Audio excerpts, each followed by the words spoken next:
আর ভবিষ্যৎ জানে না বলেই তো মিস্টার হালদারদের কাছে যায় আগামীকাল কেমন যাবে, আগামী এই বছরটা কেমন যাবে, এগুলি আবার পত্রিকায় ছাপা হয়। উনি নিজে জানেন কিনা ওনার বছরটা কেমন যাবে। এই যে টিয়া পাখি নিয়ে রাস্তায় রাস্তায় বসে, সিলেটে বসে টিয়া পাখি আর কতগুলো ইনভেলপ নিয়ে বসে, তারপরে টিয়া পাখি একটা ইনভেলপ ঠোঁটে করে নিয়ে আসলো, ওইটা খুললো, খুলে দেখা গেল যে সর্বনাশ। কি সর্বনাশ? কয় যে তোমার যে ট্রাক মারবে সেই ট্রাক তো শ্রীমঙ্গল থেকে রওনা হয়েছে, তুমি তো মরবে এখনই, রাস্তায় বেরোলেই শেষ। বাঁচার উপায় কি? এই যে মাদলি আছে, তাবিজ আছে, এই তাবিজ গলায় পড়ো, এই পাথর হাতে লাগাও, তোমার বিপদ দূর হয়ে যাবে।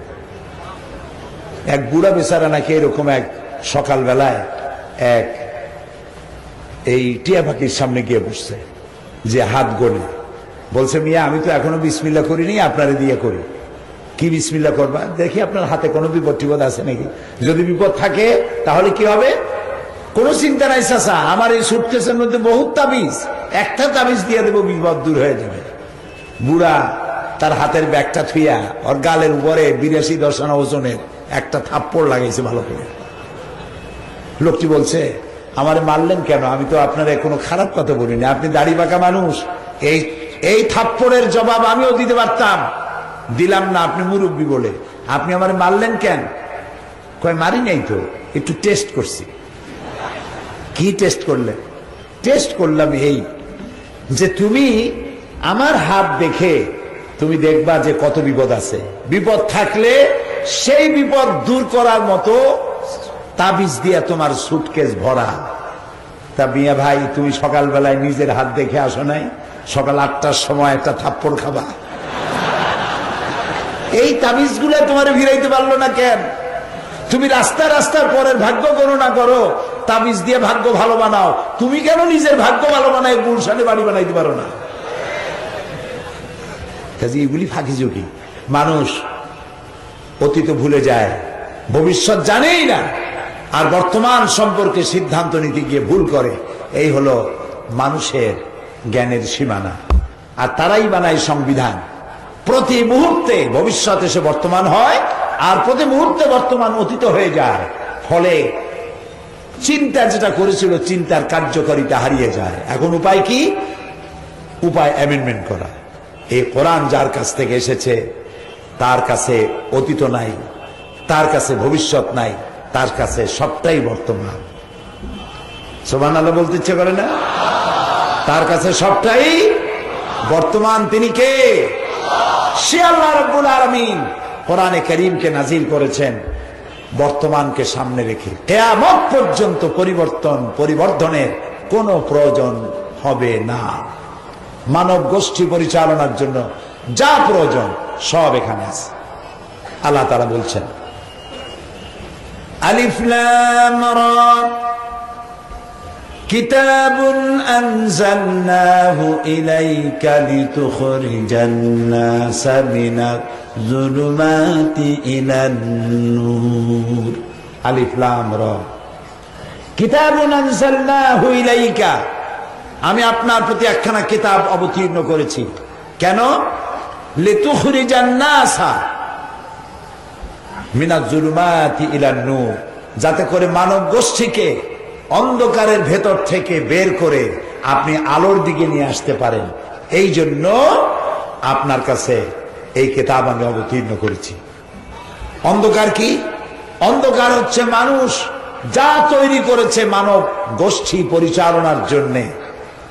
মানুষেরাও কিছু আইন কানুন তৈরি করেছে এই মানব গোষ্ঠী পরিচালনার জন্য, করে নাই? কথা বলেন না কেন? এই মানব গোষ্ঠী দেশ, রাষ্ট্র, ব্যক্তি, সমাজ, আন্তর্জাতিক জীবন পরিচালনার জন্য অর্থনীতি, সমাজনীতি, রাষ্ট্রনীতি, শিক্ষানীতি, বহু নীতিমালা এ মানুষ তৈরি করেছে।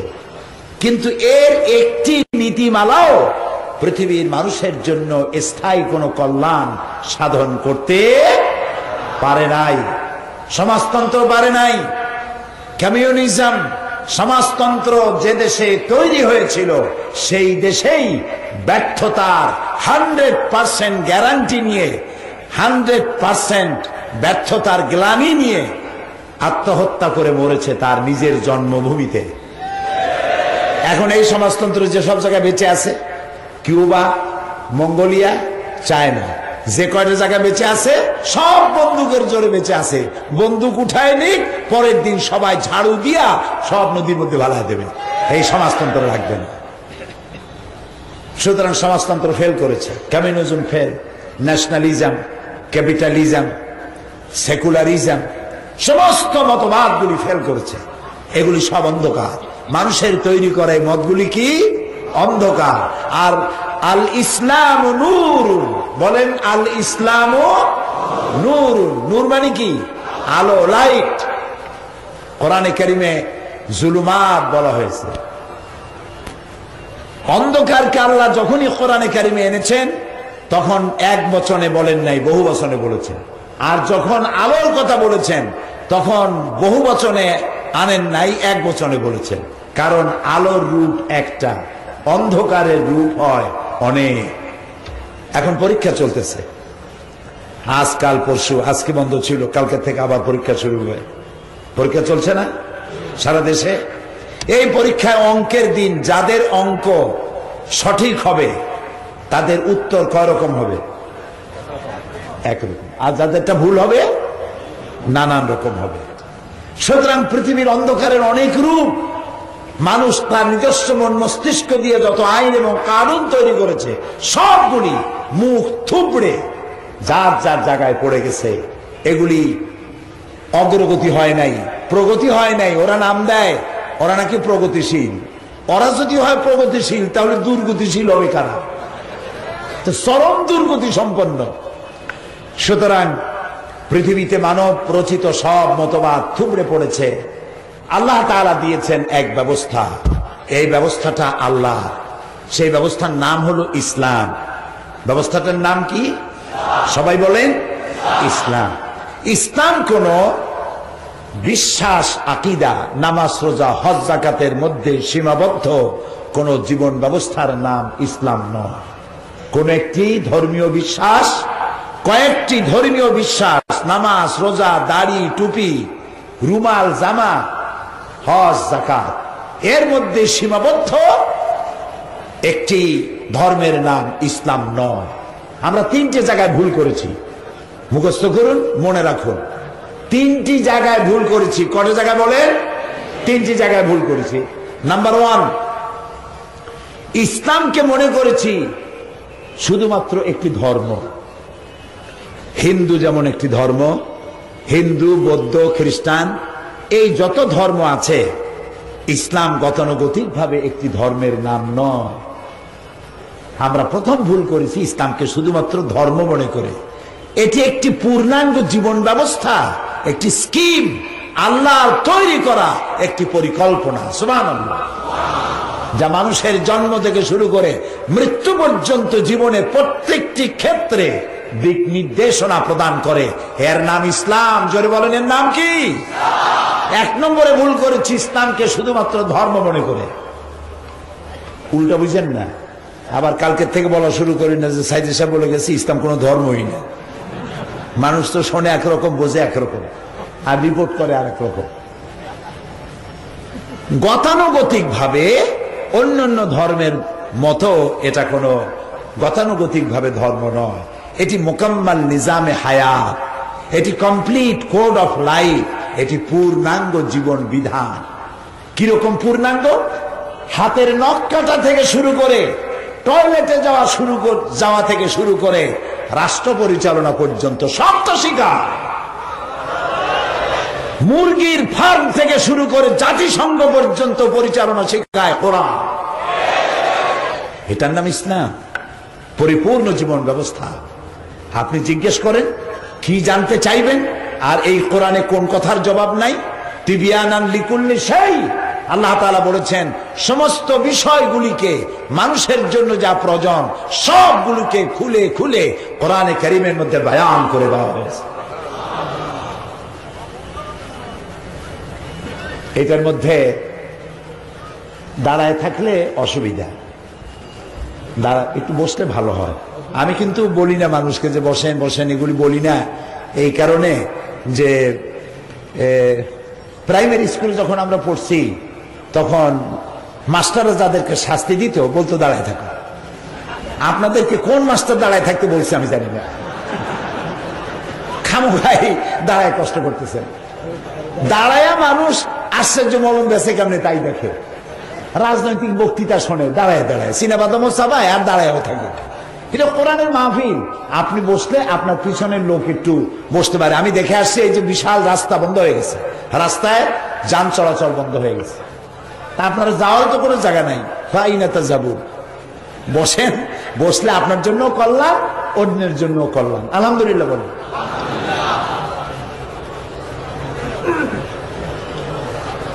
আমি আপনাদের সামনে আসল কথা তো শুনে ফেলেছেন। হযরত মাওলানা সৈয়দ কামাল উদ্দিন জাফরি, আল্লাহ তার হায়াত দারাজ করেন, বলেন আমিন। আমি বাংলাদেশে যাদের ওয়াজ, যাদের বক্তৃতা সব থেকে বেশি পছন্দ করি, আমার উপর তাসির হয়, তার এক নম্বরে আছেন উনি। আলহামদুলিল্লাহ, আসল ওয়াজ তো শুনেই ফেলেছেন। আমি একদম ভাঙ্গা ছেড়া মানুষ, ঢোলের বাড়ি বহুত দূর থেকে শোনা যায়, মনে হয় ওর মধ্যে জানি কি আছে, এত যে আওয়াজ, পর্দাটা ফাড়ে দেখা যাবে কিছুই নেই। আমি ওই রকমই ভাঙ্গা ছেড়া একটা মানুষ। সুবহানাকা লা ইলমা লানা ইল্লা মা আল্লামতানা আলাইহি তাওয়াক্কালতু ইলাইহি উনীব। আল্লাহর কাছে সাহায্য প্রার্থনা করি, আল্লাহ তোমার এতগুলি বান্দা আসছে, আমার অযোগ্যতার কারণে বান্দাগুলি যেন মাহরুম না হয়, তারা যেন দ্বীনের একটা সমঝ নিয়ে যেতে পারে, এ তৌফিক দান করে দিও। প্রিয় ভাই সব, এক নম্বরে ভুল করছি ইসলামকে শুধুমাত্র ধর্ম মনে করে। ইসলাম শুধুমাত্র কোন ধর্মের নাম নয়, এটি একটি পূর্ণাঙ্গ জীবন ব্যবস্থা। এই যে কোরআন, এটার নাম কি? এখানে ইতিহাস আছে, ইতিহাস, অতীত জাতিগুলির ইতিহাস লিপিবদ্ধ আছে কোরআনে কারিমের মধ্যে। রয়েছে বিজ্ঞান, রয়েছে ভূগোল, জিওমেট্রি, ম্যাথামেটিক্স, অ্যালজেব্রা, রয়েছে philosophy, political science, economics, business, কি নাই? এমনকি আপনি মরে গেলে আপনার পরিত্যক্ত সম্পত্তি কে কতটুকুন পাবে তাও ভাগ করে করে পাই পাই করে হিসাব করে বলে দেওয়া আছে, নাই? নাই? স্ত্রীর সাথে কেমন ব্যবহার করবেন নাই? প্রতিবেশীর সাথে কেমন ব্যবহার করবেন নাই? আপনি রাজা বাদশাহ হইলে দেশ চালাবেন কেমনে তা নাই? চুরি করলে, ডাকাতি করলে বিচারটা কেমনে হবে, জুডিশিয়াল ল, ফৌজদারি দণ্ডবিধি নাই কোরআন শরীফে? সব আছে কোরআন শরীফের মধ্যে, সব আছে। তাই বলে কোরআন কোন রাজনীতির কিতাব নয়, তাই বলে কোরআন কোন বিজ্ঞানের কিতাব নয়, তাই বলে এটা কোন ফিলোসফির কিতাব নয়। তবে এটা কি? এটি হচ্ছে বিশ্ব পরিচালনার জন্য, মানব গোষ্ঠীকে পরিচালনা করার জন্য যত নীতি দরকার, সমস্ত নীতিমালার মূল নীতি লিপিবদ্ধ হয়েছে আল্লাহর এই কোরআনের মধ্যে।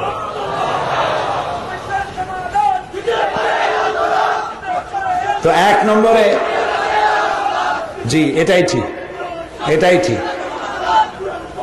এক নম্বরে ভুল করেছি ইসলামকে ধর্ম মনে করে। 2 নম্বরে ভুল করেছি কোরআন শরীফকে তাবিজের কিতাব মনে করে। ধর্মীয় পুস্তক, বেদ, বাইবেল, পুরাণ, মহাভারত, ভগবত, কি জানি, ভগবত গীতা ইত্যাদি যেমন একখানা ধর্মগ্রন্থ, আমরা নিশ্চয়ই ওইসব ধর্মীয় পুস্তককে সম্মান করি, ওগুলোকে আমরা সম্মান করি, আমরা অসম্মান করি না।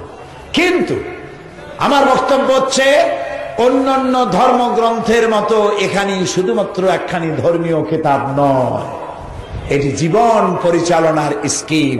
দুনিয়ায় কেমনে শান্তি পাবেন আর আখিরাতে জাহান্নাম থেকে কেমনে মুক্তি পাবেন, সব কথা এখানে বিধৃত হয়েছে। তাহলে ভুল করছি কয়টা? একটা হলো ইসলামকে শুধু ধর্ম মনে করে, 2 নম্বরে কোরআনকে শুধু ধর্মীয় পুস্তক মনে করে। তাবিজ যারা দেখেন, আমি আপনাদের ভাত মারতে চাই না, আমি শুধু এইটুকুন কথা বলবো, বিনয়ের সাথে বলবো, তাবিজ দেখে আপনারা ইসলামের কোনো উপকার করেন নাই, বরং খানিকটা ক্ষতি করছেন। কি ক্ষতি করেছেন বলবো? ক্ষতি যেটা হয়েছে সেটা হলো এই, সাধারণ মানুষের ধারণা হয়েছে মেয়ে যদি বিবাহ না হয়, বয়স বাড়তেছে, বিয়ে হয় না, কোরআন শরীফের কাছে গেলে তাবিজ পাওয়া যায়। পেটের অসুখ হয়েছে, ভালো হয় না, ওষুধেও ভালো হয় না, এখান থেকে কিছু পড়ে দিলে অথবা তাবিজ দেখলে পেটের ওষুধ ভালো হয়। মাথায় যন্ত্রণা, বউতে কথা শোনে না, স্বামীকে মারধর করে, তারপরে মেয়েকে জেনে ধরছে, খন্নি করছে, খন্নি বললেন এখানে, খন্নি করছে, এই সমস্ত তাবিজ পাওয়া যায়। এই তাবিজের জন্য কোরআনের কাছে আসলো, কিন্তু বিচার ফায়সালার জন্য কোরআনের কাছে আসলো না। কোরআন বিচার ফায়সালা দিতে পারে, কোরআন রাষ্ট্র পরিচালনা করতে পারে, কোরআন সব করতে পারে, এর মধ্যে সবটা আছে। সেইভাবে আমরা বুঝি নেই। এই জন্য আমরা যদি বলতাম, ভাই আসেন আপনি তেল নিয়ে আসেন, পড়ে দেই, ফু দিয়ে দিই, পানি নিয়ে আসেন, ফু দিয়ে দিই। হুজুরদের কাছে গেলেন, কতগুলো কালো সুতো নিয়ে যায়, সুতোগুলো উপরে ফু দেয়, গিরা দেয়, ফু দেয়, গিরা দেয়, এই রকমের এতগুলো সুতা বাচ্চার গলায় পড়ায় দেয়। বাচ্চাটা যদি কথা বলতে পারতো তাহলে বলতো, মা এর থেকে তো তোমার পেটে ভালো ছিলাম, কি অপরাধ করলাম দুনিয়া আসার পর, গরু ছাগলের মতো এতগুলো দড়ি বেঁধে দিয়েছো আমার গলা। খামোখাই খামোখাই আলাইসাল্লাহু বিকাফিন আবদা, আল্লাহ তাআলা বলছেন আমি আমার বান্দার জন্য যথেষ্ট নই, তুমি গলায় এগুলো ঝুলাও কেন? আল্লাহ যথেষ্ট নন? আপনারা বলেন অবশ্যই যথেষ্ট। তো কোরআন ভুল করেছি, কোরআনকে শুধুমাত্র একখানা ধর্মীয় কিতাব মনে করে, এটা শুধু ধর্মীয় কিতাব নয়, এটি পূর্ণাঙ্গ জীবন বিধানের সমস্ত মৌলিক নীতিমালাগুলি কোরআনে কারিমে আল্লাহ সব বলে দিয়েছেন। সুবহানাল্লাহ। 3 নম্বরে ভুল করেছি যেটা, সেটা হলো মুহাম্মদ সাল্লাল্লাহু আলাইহি সাল্লামকে শুধুমাত্র একজন ধর্মীয় নেতা মনে করেছি। তিনি শুধুমাত্র একজন ধর্মীয় নেতা নন। আপনার আমার হাত পায়ের নখ কাটা থেকে শুরু করে রাষ্ট্র পরিচালনা পর্যন্ত সব শিখাইছেন। দাঁত মাজা শিখাইছেন, দাঁত মাজা শিখান নাই? বলেন তো রাসূলের জীবনের শেষ কাজটা কি ছিল? দাঁত মাজা, এটা ছিল জীবনের শেষ কাজ। দাঁত মাজাও শিখাইছেন, নখ কাটা শিখাইছেন, অপ্রয়োজনীয় পশমগুলি, চুলগুলি ফেলে দেওয়া, শরীর ক্লিন করা কেমনে করতে হয়, পায়খানায় কেমনে যাবেন, বেরোবেন কেমনে, মসজিদে কেমনে ঢুকবেন, কেমনে বেরোবেন। সামাইলে তিরমিজি পড়েন, কি এর নেতা ফেতা বলেন, তোমার নেতা আমার নেতা, ছাতা মাথা, এইসব যেসব স্লোগান আপনারা দেন, এগুলোর কোনো দাম নাই। নেতা তো একজন পৃথিবীতে আল্লাহ বানিয়েছেন, যাকে অনুসরণ করতে হয় পা থেকে মাথা পর্যন্ত, তার নাম বিশ্বনবী মুহাম্মদ রাসূলুল্লাহ সাল্লাল্লাহু আলাইহি ওয়াসাল্লাম। শামাইলে তিরমিজি, জি জি ঠিক আছে, ঠিক আছে। আপনারা যাওয়ার সময় বড় বড় স্লোগান দিয়ে যাবেন, তখন দেখবো শক্তি কত। থামেন, শামাইলে তিরমিজি কিনবেন, আল্লাহর মেহেরবানি এটা বাংলা ছাপা হয়ে গেছে, আলহামদুলিল্লাহ বলুন। বাংলা ভাষা আমার মায়ের ভাষা না, আমার বাপেরও ভাষা, ঠিক না? খালি মায়ের ভাষা কয়ে বাপেরও অমর্যাদা করে লাভ কি? বাংলা ভাষা আমার নিয়ামত। কোরআন শরীফে আল্লাহ তাআলা বলেছেন, এমন কোন নবী পাঠাই নাই যে নবীকে তার মাতৃভাষায় পাঠাই নাই। নবী পাঠাবো সৌদি আরবে, আর আমি নবী বাছাই করি আনছি ইংল্যান্ড থেকে, এরকম করিনি। সে ইংরেজিতে কথা বলবে, আরবি সামনে মানুষে বুঝবে নাকি? এই জন্য নবী যেখানে পাঠিয়েছি তার মাতৃভাষায় নবী পাঠাইছি। এ ভাষা আল্লাহর সৃষ্টি। ভাষা কার সৃষ্টি? আমার ভাষার নাম কি? বাংলা ভাষা। আলহামদুলিল্লাহ বলো। আমাদের বাংলা ভাষা রিচ, সমৃদ্ধ। আমাদের বাংলা ভাষা মহাসমুদ্রের মতো। এর মধ্যে আমরা অন্য অন্য ভাষাগুলিকে অ্যাবজর্ব করে নিয়েছি, উর্দু, আরবি, ফার্সি। না, একজন অর্থমন্ত্রী ছিলেন, তিনি ওই আমলে, বুঝছেন তো, সেই আমলে, আপনারা বুঝে নেন, তিনি বললেন তার বক্তৃতার ভেতরে, বাজেট বক্তৃতা, পরম করুণাময়ের নামে শুরু করছি। আমার যখন বাজেটের উপর আলোচনা আসলো, আমি প্রথমেই ধরলাম যে মাননীয় অর্থমন্ত্রী তিনি পরম করুণাময়ের নামে শুরু করছি, এইটা উনি বিসমিল্লাহির রহমানির রহিম বলতে পারলেন না কেন? এটা উনি বাংলা করতে গেলেন কেন? এইটা যদি উনি বাংলা করেন, তাহলে ওনার পার্টির নাম বাংলা করুক, ওনার নিজের নাম বাংলা করুক। আমরা তো অনেক আরবি শব্দ ব্যবহার করি। আমি বললাম, স্পিকার সাহেব, তখন হুমায়ুন রশিদ সাহেব বেঁচে আছেন, কালকেও তার জন্য দোয়া করছে। আমি বললাম, স্পিকার সাহেব আপনি যে এখানে বসে আছেন, আপনি একটা ইংরেজি চেয়ারে বসছেন, এটা বাংলায় কি করবেন? বাংলায় বলবেন কেদারা বা কাষ্ঠ আসন। যদি বলেন কাষ্ঠ আসনে আছি, লোকে মনেরা করবে যে আপনি বহুত কষ্টে আছেন। তো বসছেন আপনি কাষ্ঠ আসনে, এটা ইংরেজি চেয়ার, আপনার সামনে ইংরেজি টেবিল, আপনার হাতে আরবি কলম, আপনার সামনে উর্দু কাগজ। এরপরে আপনি দাওয়াত খাইতে যান, দাওয়াত আরবি, আর দাওয়াত খাইতে গিয়ে শরবত খান, সেটাও আরবি। এরপর পোলাও, বিরিয়ানি, বোরহানি, কোরমা, কালিয়া, কোফতা, জর্দা, এর কোনটা বাংলা? বাংলা করে খান তো কেমন খাইতে লাগে, মজা লাগে দেখেন। এতগুলি জায়গায় অনুবাদ তালাশ করি না, খালি বিসমিল্লাহর জায়গায় আসলেই পরম করুণাময়ের নাম শুরু করছি। আর ওই দলটি মানে সেই দলটি, তারা তাদের পত্রিকার উপরে বিজ্ঞাপন লেখে আল্লাহ সর্বশক্তিমান, আল্লাহ আকবার বলতে পারে না। কত বড় কপাল পোড়া, কত বড় কপাল পোড়া! সব স্লোগান দিতে পারে, কিন্তু নারায়ে তাকবীর আল্লাহু আকবার স্লোগান দেয় না। যেসব মুসলমান এই পার্টি করো, তোমার ইমানের কাছে প্রশ্ন করো, তোমার নেতার কাছে প্রশ্ন করো। আমি মুসলমানের সন্তান, আমি আমার মুসলমান মায়ের পেটে আসছি, আমার বাপ মুসলমান। হাজারো স্লোগান দিয়ে গলা ফাটাই, আল্লাহু আকবার বলতে পারবো না কেন?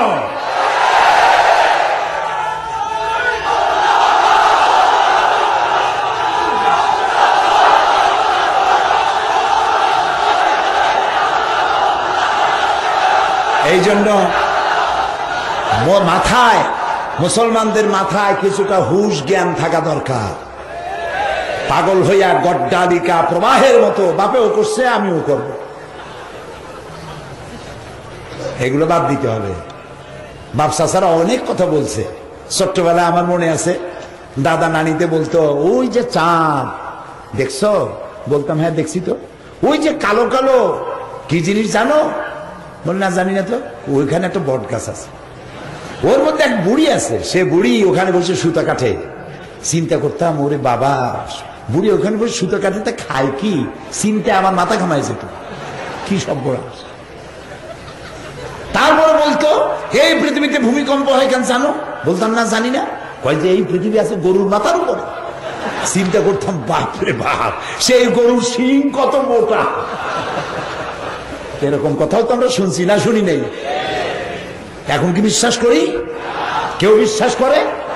তাহলে কোন পাগলে আর কোন ছাগলে কি তৈরি করলো আর কি বললো, তাদের পিছনে দৌড়াইতে হবে। তোমার নিজের আকল থাকবে না?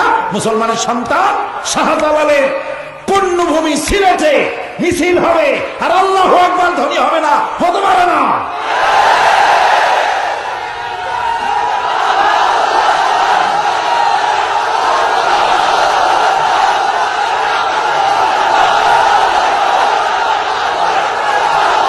আল্লাহ রাব্বুল আলামিন, আল্লাহ রাব্বুল আলামিন আমাদেরকে খেতাব দিয়েছেন।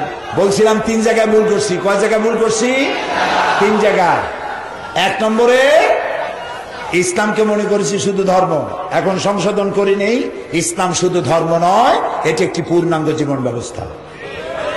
কোরআন শুধুমাত্র ধর্মীয় পুস্তক নয়, এখানে মানব জীবন পরিচালনার একটি পূর্ণাঙ্গ স্কিম, একটি পরিকল্পনা। 3 নম্বরে মুহাম্মদ সাল্লাল্লাহু আলাইহি ওয়াসাল্লাম শুধুমাত্র ধর্মীয় নেতা নন, তিনি রাষ্ট্রীয় নেতাও বটে। যুদ্ধ পরিচালনা করেছেন, শ্রমিক ছিলেন, শ্রম দিয়েছেন।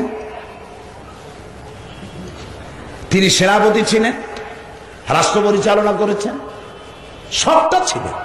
নানা ছিলেন, স্বামী ছিলেন, পিতা ছিলেন, পূর্ণাঙ্গ মানুষ। মুকাম্মাল ইনসান বলতে যা বুঝায়, অনুকরণ অনুসরণ যোগ্য বলতে যা বুঝায়, সবটা নবী করিম সাল্লাল্লাহু আলাইহি ওয়াসাল্লামের মধ্যে ছিল। যেখানে আল্লাহ তাআলা বলেছেন, লাকাদ কানা লাকুম ফি রাসূলিল্লাহি উসওয়াতুন হাসানাহ, গ্রহণযোগ্য মহত্তম আদর্শ তোমাদের রাসূলের মধ্যে আমি রেখে দিয়েছি। রাসূলের চরিত্র বলেন কোরআন। আল্লাহর নবী 23 বছরের নবুয়তের জীবনে যা আছে 30 পারা কোরআনে তাই আছে। 30 পারা কোরআন শরীফের ভেতরে যা আছে নবুয়তের 23 বছরের জীবনে তাই আছে। নবী আর কোরআন কখনো আলাদা হতে পারে না। কোরআন দিয়ে নবী করিম সাল্লাল্লাহু আলাইহি ওয়াসাল্লাম তার জীবনকে মুজায়্যান করেছেন, কোরআন দিয়ে তৈরি করেছেন। নবী হচ্ছেন চলমান কোরআন, চলমান কোরআন। এই কোরআন তো হাঁটতে পারে না, কিন্তু নবী ছিলেন এমন কোরআন যে হাঁটতে পারে। এই কোরআন কথা বলতে পারে না, নবী ছিলেন এমন কোরআন যে কথা বলতে পারে।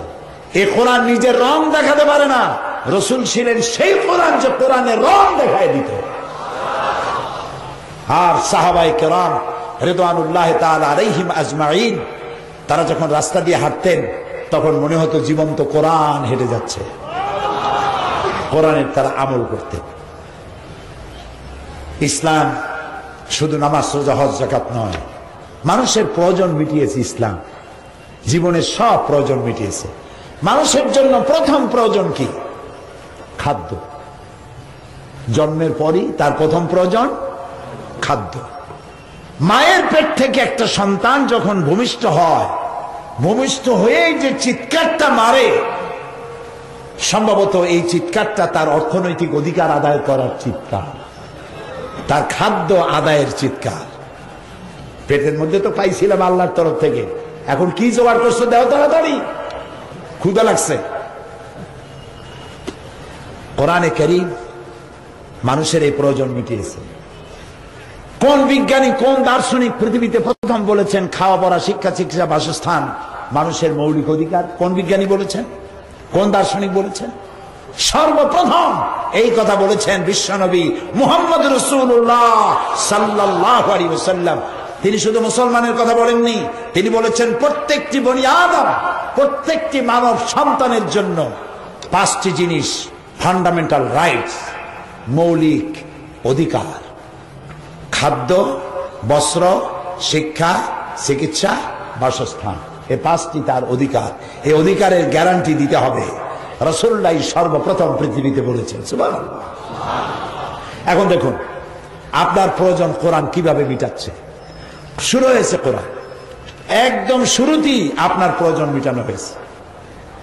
আল্লাহ তাআলা বলছেন আলিফ লাম মিম যালিকাল কিতাবু লা রাইবা ফীহি হুদাল লিল মুত্তাকিন আল্লাযীনা ইউমিনুনা বিল গায়বি ওয়া ইউকিমুনাস সালাতা ওয়া মিম্মা রাযাকনাহুম ইউনফিকুন। আলিফ লাম মিম যালিকাল কিতাব লা রাইবা ফীহি, এই কিতাবের মধ্যে কোনো ভুল নাই। সুবহানাল্লাহ বলেন। সন্দেহের বিন্দু মাত্র অবকাশ নাই। হুদাল লিল মুত্তাকিন, এটা মুত্তাকিনদের জন্য হেদায়েতের গ্রন্থ। মুত্তাকিন কারা? কোরআনের ব্যাখ্যা কোরআন, এক আয়াতের ব্যাখ্যা আর এক আয়াত। সুবহানাল্লাহ। কোরআনের তাফসীর কোরআন নিজেই। এই জন্য কোরআনের চাইতে শ্রেষ্ঠ ওয়াজের কিতাব আকাশের নিচে জমিনের উপরে আর নাই। এই জন্য বাংলাদেশে একটি দল কোরআন দিয়ে কথা বলে, হাদিস দিয়ে কথা বলে। কে পানিতে ফু দিয়ে আগুন জ্বালাই দিল, মক্কা শরীফের কুত্তা বাংলাদেশে ঠেকাই দিল, তাড়াই দিল, অথবা থালের মধ্যে কোথায় কই মাছ ডুবানো সেটা বের করে দিল। এই সমস্ত কেরামতি আর কাশফের ওয়াজ করে না, কোরআন দিয়ে ওয়াজ করে, মানুষকে কোরআন বুঝায়। আর কোরআনই পারে মানুষকে হেদায়েত দিতে, অন্য কেউ হেদায়েত দিতে পারে না। কোরআন এবং সুন্নাহ দুটি জিনিস রাখা হয়েছে এই পৃথিবীর মানুষের জন্য। কোরআনের একটি আয়াতের ব্যাখ্যা আরেকটি আয়াত। হুদাল লিল মুত্তাকিন, এই কোরআন মুত্তাকিনদের জন্য। কারা মুত্তাকি? আল্লাযীনা ইউমিনুনা বিল গায়ব, যারা অদৃশ্যকে বিশ্বাস করে। আল্লাহরে দেখছেন আপনারা? আর যারা জবাব দিলেন না, আল্লাহরে দেখছি, বেহেশত দেখেছি, ফেরেশতা দেখেছি, জাহান্নাম দেখেছি, পুলসিরাত দেখেছি, কবরে কি হয় দেখছি, কিচ্ছু দেখি নাই। আল্লাহ বলেছেন, রাসূল বলেছেন, আর আমরা বলেছি সামি'না ওয়া আতা'না, শুনলাম আর গোলামের মতো মাথা নিচু করে মেনে নিলাম। যারা বলেন সুবহানাল্লাহ। গায়েবের উপরে যারা বিশ্বাস করে, ওয়া ইউকিমুনাস সালাত, এরপরে নামাজ প্রতিষ্ঠা করে, তারপরে আর তাদেরকে যে আমি রিজিক দিয়েছি ওই রিজিক থেকে তারা খরচ করে, আল্লাহর রাস্তায় খরচ করে। কোরআন শরীফে সম্ভবত এমন কোন জায়গা নাই যেখানে আকিমুস সালাত বলা হয়েছে আর সাথে সাথে ওয়াতুজ যাকাত বলা হয় নাই। কারণ নামাজ প্রতিষ্ঠা হতেই পারে না যাকাত ভিত্তিক, অর্থনৈতিক ইকুয়াল ইনসাফ ভিত্তিক ডিস্ট্রিবিউশন ছাড়া। নামাজ প্রতিষ্ঠা হতে এটা প্রয়োজন। আপনি নামাজের ফজিলত একজনকে বয়ান করলেন, তার পেটে ক্ষুধা, 4-5 দিন খায় নাই, তার বউর পরনে কাপড় নাই, তার বাচ্চাগুলো ক্ষুধার্ত, চক্ষু কোটরগত হয়ে গেছে, হাড্ডিগুলো বাইর হয়ে গেছে। নামাজের ফজিলত শুয়ে নেই, তিনি নামাজ পড়তে যাবেন ঠিকই, কিন্তু তার কানের মধ্যে বাচ্চাদের ক্ষুধার আওয়াজ, চিৎকার আসতে থাকবে। তার স্ত্রীর বস্ত্রহীনা শরীর, জীর্ণ শীর্ণ শরীর চোখের সামনে ভেসে উঠতে পারে। এই জিনিসটি আল্লাহর চাইতে কেউ ভালো বোঝে না। সেই জন্য আল্লাহ রাব্বুল আলামিন বলেছেন, নামাজ প্রতিষ্ঠা করো, যাকাত আদায় করো, যাকাত দাও, মানুষের অভাব মিটাও। আল্লাহ যা যা করেছেন শয়তান তার একটা উল্টো করছেই। লক্ষ্য করেছেন? আল্লাহ যা করেছে শয়তান তার একটা উল্টা করেছে। যেমন আল্লাহ তিনি খেলাফত দিয়েছেন, ইন্নী জাইলুন ফিল আরদে খালিফা, আমি পৃথিবীতে খালিফা পাঠাবো, প্রতিনিধি পাঠাবো। আল্লাহ দিলেন খেলাফত, শয়তান বানাইলো মুলুকিয়ত। এটা শয়তানের বানানো, আল্লাহর বানানো নয়। আল্লাহ তাআলা দিলেন যাকাত ভিত্তিক অর্থ ব্যবস্থা, শয়তান দিল সুদ ভিত্তিক অর্থ ব্যবস্থা। আল্লাহ দিলেন ইসলাম পূর্ণাঙ্গ জীবন ব্যবস্থা, শয়তান দিল ধর্মনিরপেক্ষ মতবাদ। ধর্মনিরপেক্ষ মতবাদের স্রষ্টা কে? শয়তান। সব ব্যাপারে পক্ষে আছি, কিন্তু ধর্মের ব্যাপারে নিরপেক্ষ। জি, ধর্মের ব্যাপারে নিরপেক্ষ। আচ্ছা, মানুষ সব থেকে এসেনশিয়াল, সব থেকে জরুরি জিনিসগুলির পক্ষে থাকে না নিরপেক্ষ থাকে? বলেন আপনারা। সিলেটবাসীদের কাছে প্রশ্ন, প্রশ্নটা তো আগে শুনবেন, খুব সেন্সিটিভ প্রশ্ন হচ্ছে, এই মাহফিল শুনে এশার নামাজ পড়ে বাড়ি যেয়ে ভাত খাওয়া জরুরি না জরুরি নয়? ভাত বা রুটি যেটাই খান এটা জরুরি। এই ভাত খাওয়ার আপনারা কি পক্ষে না নিরপেক্ষ? পক্ষে। এরপরে ঘুমানো লাগবে, ঘুমটা জরুরি না জরুরি নয়? আপনারা কি এইটার পক্ষে না নিরপেক্ষ? যারা বিয়ে করে নাই তাদের জন্য বিবাহ করা জরুরি না জরুরি নয়? এটার ব্যাপারে পক্ষে না নিরপেক্ষ? জি, পক্ষে একটু জোরেই আওয়াজ দিয়েছে। তাহলে বোঝা গেল যে সব জিনিস জরুরি, আমরা সেগুলির পক্ষে আছি। তাহলে ধর্ম কি এতই বাজে জিনিস যে এইটার ব্যাপারে নিরপেক্ষ থাকতে হবে? নাউজুবিল্লাহ, নাউজুবিল্লাহ। আপনি তো নিরপেক্ষ থাকতে পারবেন না, কোন একদিকে যেতে হবে। এখন খুব সুন্দর রাস্তা হয়েছে, সাইফুর রহমান সাহেব বাংলাদেশের সফল অর্থমন্ত্রী, সিলেটকে আধুনিক সাজে সজ্জিত করেছেন। রূপসী সিলেট, সিলেট থেকে ঢাকা এমন সুন্দর বাস এখন চলে, আমি এখন উঠি নাই। আমার একজন বললো যদি ডানা থাকতো তাহলে উড়ে যাইতে পারত, এত সুন্দর সুন্দর বাস যায়। এই যে সিলেট, ফ্রম সিলেট টু ঢাকা রাস্তা দিয়ে আপনি যাবেন, এই রাস্তায় চলতে গিয়ে হয় আপনি রাইটিস্ট হবেন না হয় লেফটিস্ট হবেন, দুইটার একটা হইতে হবে। হয় বলবেন ডান দিয়ে চলবেন, না হয় বাম দিয়ে এক দিয়ে চলবেন।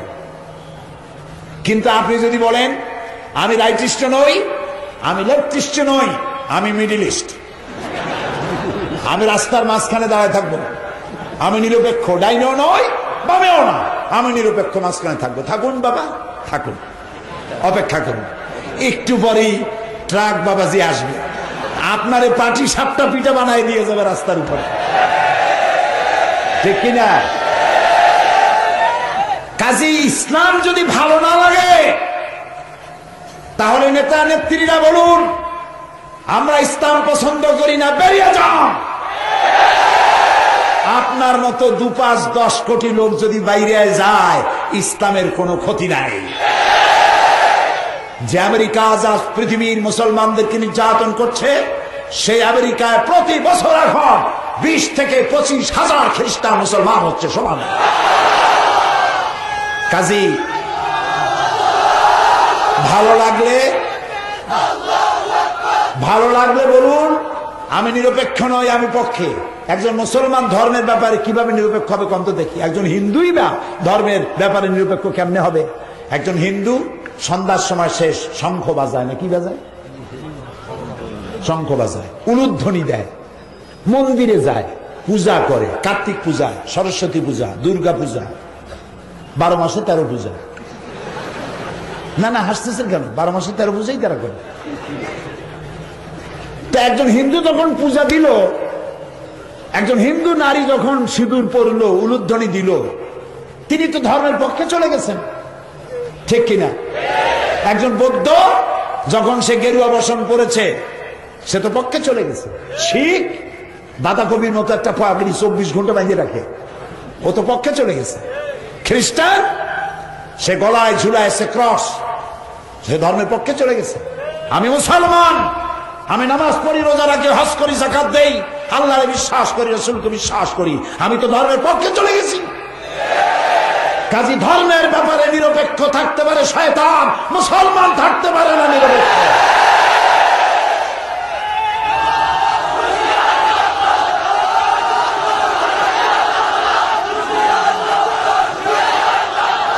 ধর্মের ব্যাপারে আপনাকে পক্ষে থাকতে হবে। আসেন, আরো কথা আছে। রাস্তায় যেমন আপনি লেফটিস্ট রাইটিস্ট হইতে চাইলেন না, মিডল ইস্ট হইতে চাইলেন, আর তার পরিণতি শুনছেন না? ধর্মের ব্যাপারেও তাই। আপনি ধর্মের ব্যাপারে পক্ষেও নয়, বিপক্ষেও নয়, নিরপেক্ষ। শয়তান সময় মতো এক লাথি মেরে জাহান্নামের মধ্যে বলা হবে, বেশি সময় টিকতে পারবেন না। কাজে এই নিরপেক্ষ ধর্ম নিরপেক্ষ আন্দোলন, এটি এর জন্মদাতা শয়তান, ইবলিস। একজন নবী নাই আল্লাহর দুনিয়ায়, এ কোরআন আমার হাতে, একজন নবী নাই যিনি ধর্ম নিরপেক্ষ মতবাদকে বিশ্বাস করেছেন বা ধর্মের ব্যাপারে নিরপেক্ষ ছিলেন। ধর্মের ব্যাপারে নবীরা যদি নিরপেক্ষই থাকে, তাহলে তার কাজটা কি, তার মিশন কি? একজন সাহাবী ধর্মের ব্যাপারে নিরপেক্ষ ছিলেন না, একজন হক্কানি আলেমও নাই। এই কাশপুরি, ডালপুরি, এই পুরি সেই পুরি, এই ধরনের কিছু পুরি পয়সা দিয়ে কিনতে পাওয়া যায়, কোন আলেম পাওয়া যাবে না, ঠিক কিনা প্রিয় ভাই সব? সুতরাং শয়তান একটা উল্টা করছে। আমি ছিলাম জাকাতের পয়েন্টে। কোথায় ছিলাম? জাকাতের কাছে। অর্থনীতি, সুদ আর জাকাত দুটোর মধ্যে আকাশ আর জমিনের পার্থক্য। সুদ হচ্ছে গরিবদের কাছ থেকে নাও আর ধনীদেরকে দিয়ে দাও, আর জাকাত হচ্ছে বড় লোকদের কাছ থেকে নাও, গরিবদের দিয়ে দাও। এ বিধান কার? আল্লাহ রাব্বুল আলামিন বলেন সূরা কুরাইশের মধ্যে, فَلْيَعْبُدُوا رَبَّ هَذَا الْبَيْتِ الَّذِي أَطْعَمَهُم مِّن جُوعٍ وَآمَنَهُم مِّنْ خَوْفٍ।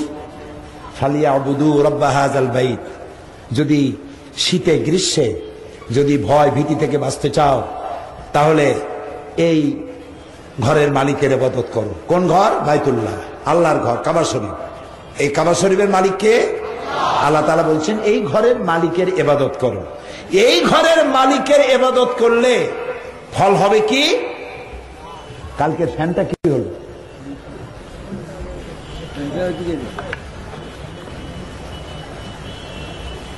মালিকের ইবাদত করলে কি হবে? মালিকের ইবাদত করলে পরে ক্ষুধার সময় খাবার পাবা। সুবহানাল্লাহ বলে। কে বলতেছে? আরে ভাই কথা কম না কেন? আমি কি গল্প গুজব শোনাইতেছি? কার কথা শোনাচ্ছি? আল্লাহর কথা শোনাচ্ছি। ফালিয়াবুদু রাব্বা হাযাল বাইত আল্লাযী আত'আমাহুম মিন জু'। তুমি যখন ক্ষুধার্ত থাকবে তখন ক্ষুধার সময় খাবার দেবে কে? আল্লাহ। এই ঘরের মালিকের ইবাদত করো। ওয়া আমানাহুম মিন খাউফ। আর যখন ভীতি হবে, ভীতির সময় নিরাপত্তা প্রদান করবেন আল্লাহ তাআলা, তার ইবাদত করো, খাইতে দিবেন। এই যাকাত, আমাদের দেশে যাকাতের সঠিক কালেকশন হয় না। যাকাতের কালেকশন সিলেটে কেমনে হয় আমি জানি না, আদায়টা ঢাকারটা জানি। সেখানে বড় লোকেরা যাকাতের শাড়ি পাওয়া যায়, লুঙ্গি পাওয়া যায়, ঈদের 4-5 দিন আগে পত্র পত্রিকায় আসে। মানে সব থেকে পচা শাড়ি, সব থেকে পচা লুঙ্গি, এগুলি হলো যাকাতের শাড়ি, যাকাতের লুঙ্গি। আর আল্লাহ তাআলা বলেছেন লান তানালুল বিররা হাত্তা তুনফিকু মিম্মা তুহিব্বুন। আল্লাহর রাস্তায় ওইটাই খরচ করো যেটা তুমি পছন্দ করো। আর আপনি করলেন কি? যাকাতের সবচাইতে নিকৃষ্ট লুঙ্গি, সব থেকে নিকৃষ্ট শাড়ি, এইগুলা কিনে আইনা তারপরে প্রহসন, বাড়ির সামনে বিরাট ভিড়, উনি যাকাত দিচ্ছেন। মানুষের পাড়া খেয়ে কতগুলো গরিব মরে গেল, হয় না এমন? পাড়া খেয়ে মরে গেল। ইসলাম এই জন্য যাকাত দেয়নি। এক শ্রেণীর মানুষ যাকাত এইভাবে দিতে থাকবে, আর এক শ্রেণীর মানুষ হাত পেতে নিতে থাকবে। এই রকমের দুইটা শ্রেণী বানাবার জন্য আল্লাহ তাআলা যাকাতের বিধান করেন নাই। যাকাতের বিধান কেন? এই জন্য যাকাতের বিধান, এবছর যে ব্যক্তি যাকাত পাবে আগামী বছর তার যাকাতের প্রয়োজন হবে না। এই জন্য রাসূলুল্লাহর কাছে ভিক্ষা নিতে আসছিল এক লোক। রাসূলুল্লাহ তার ভিক্ষা দিছিলেন না, বলছিলেন তোমার কাছে কি আছে? লোকটি কি বলেছিল বলেন?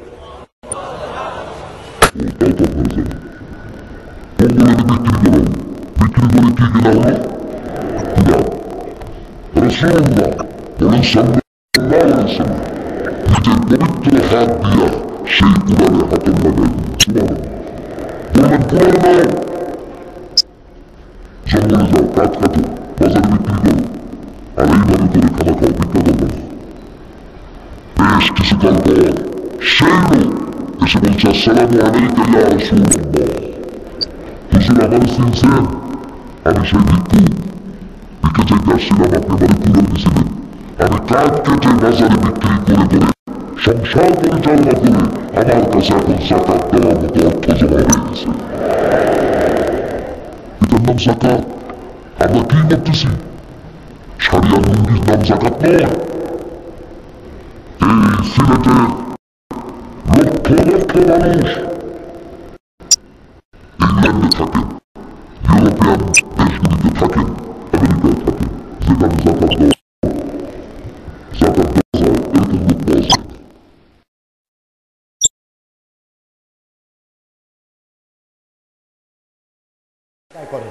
তারপরে আপনাদের আত্মীয়দের মধ্যে লিস্ট করেন। আল্লাহ তাআলা বলেছেন ওয়াতে যাল কুরবা হাক্কাহু, নিকটবর্তী আত্মীয় স্বজনকে আগে দাও। সুবহানাল্লাহ। সিলেটের মানুষকে যাকাতের টাকা নোয়াখালী বানাবার দরকার নাই, আগে তোমারটা দেখো, তোমার আত্মীয় তাদেরকে দেখো। একটা লিস্ট করেন কার কার আত্মীয় আছে, মেয়ে লোক পুরুষ লোক। একটা যুবক, শিক্ষিত যুবক, বেকার, গরিব, ওর একটা কম্পিউটার কিনে দেন, একটা কম্পিউটার কিনে অথবা একটা ফটোকপিয়ার মেশিন কিনে দেন, কোর্টের সামনে বসায় দেন। সে ফটোকপি করে করে তার সংসার চালাইতে পারবে নাকি পারবে না? একটা যুবক অশিক্ষিত, ওকে একটা 2টা হালের গরু কিনে দেন যাকাতের টাকা দিয়ে, ও আর ভিক্ষা করবে না। ছোট্ট এতিম বাচ্চা যে ভিক্ষা করে খায়, আজকে ভিক্ষা করে, আজকে ভিক্ষা পায় নাই, এরপরে পকেট মারবে, তারপরে ছিনতাই করবে। কচু গাছ কাটতে কাটতেই তো গলা কাটে নাকি, ঠিক কিনা?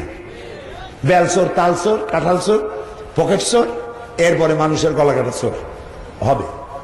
এখন যদি আপনি যাকাতের টাকা দিয়া, আমি দেখলাম আঞ্জুমানে খেদমতে কোরআন তাদের একটা বই আমার দেখাইলো, সেখানে দেখলাম তারা ভ্যান দিয়েছে একটা গরিবকে, একটা রিক্সা দিয়েছে, আর একটা কি জানি দিছে, হ্যাঁ সেলাই মেশিন। আসতেছি আপনার সেলাই মেশিনের কাছে। তো এইগুলি দেওয়া হলো। পানের বাক্স, আপনি তো কইতে পারলেন না, আপনি না সভাপতি। পানের বাক্স দিছেন, আমি দেখছি ছবির মধ্যে একটা পানের বাক্স, একটা পানের বাক্স দিলেন, অথবা একটা জুতা পালিশ করা একটা বক্স বানাই দিলেন, আর ওরে বসাই দিলেন এয়ারপোর্টে অথবা সিলেট রেলওয়ে স্টেশনে জুতা পালিশ করে করে 4-5টা ফ্যামিলি মেম্বার খাওয়াই বাঁচাইতে পারবে নাকি পারবে না? এই হলো জাকাতের টাকা দিয়ে এভাবে করে মানুষদেরকে আপনি প্রোভাইড করতে পারেন, তাদেরকে দারিদ্র বিমোচন করে তাদেরকে প্রতিষ্ঠিত করতে পারেন। এইটা করলে পরেই হক আদায় হবে। আর জাকাত আদায় করবে গভর্নমেন্ট। সূরা হজ, আল্লাযীনা ইম্মাক্কান্নাহুম ফিল আরদ আকামুস সালাত ওয়া আতাউজ যাকাত وَأَمَرُوا بِالْمَعْرُوفِ وَنَهَوْا عَنِ الْمُنكَرِ وَلِلَّهِ عَاقِبَةُ الْأُمُورِ। আমি যদি মুমিনদেরকে ক্ষমতা দেই, মুমিনেরা যদি ক্ষমতা আসে 4 দফা কাজ করবে। কয় দফা?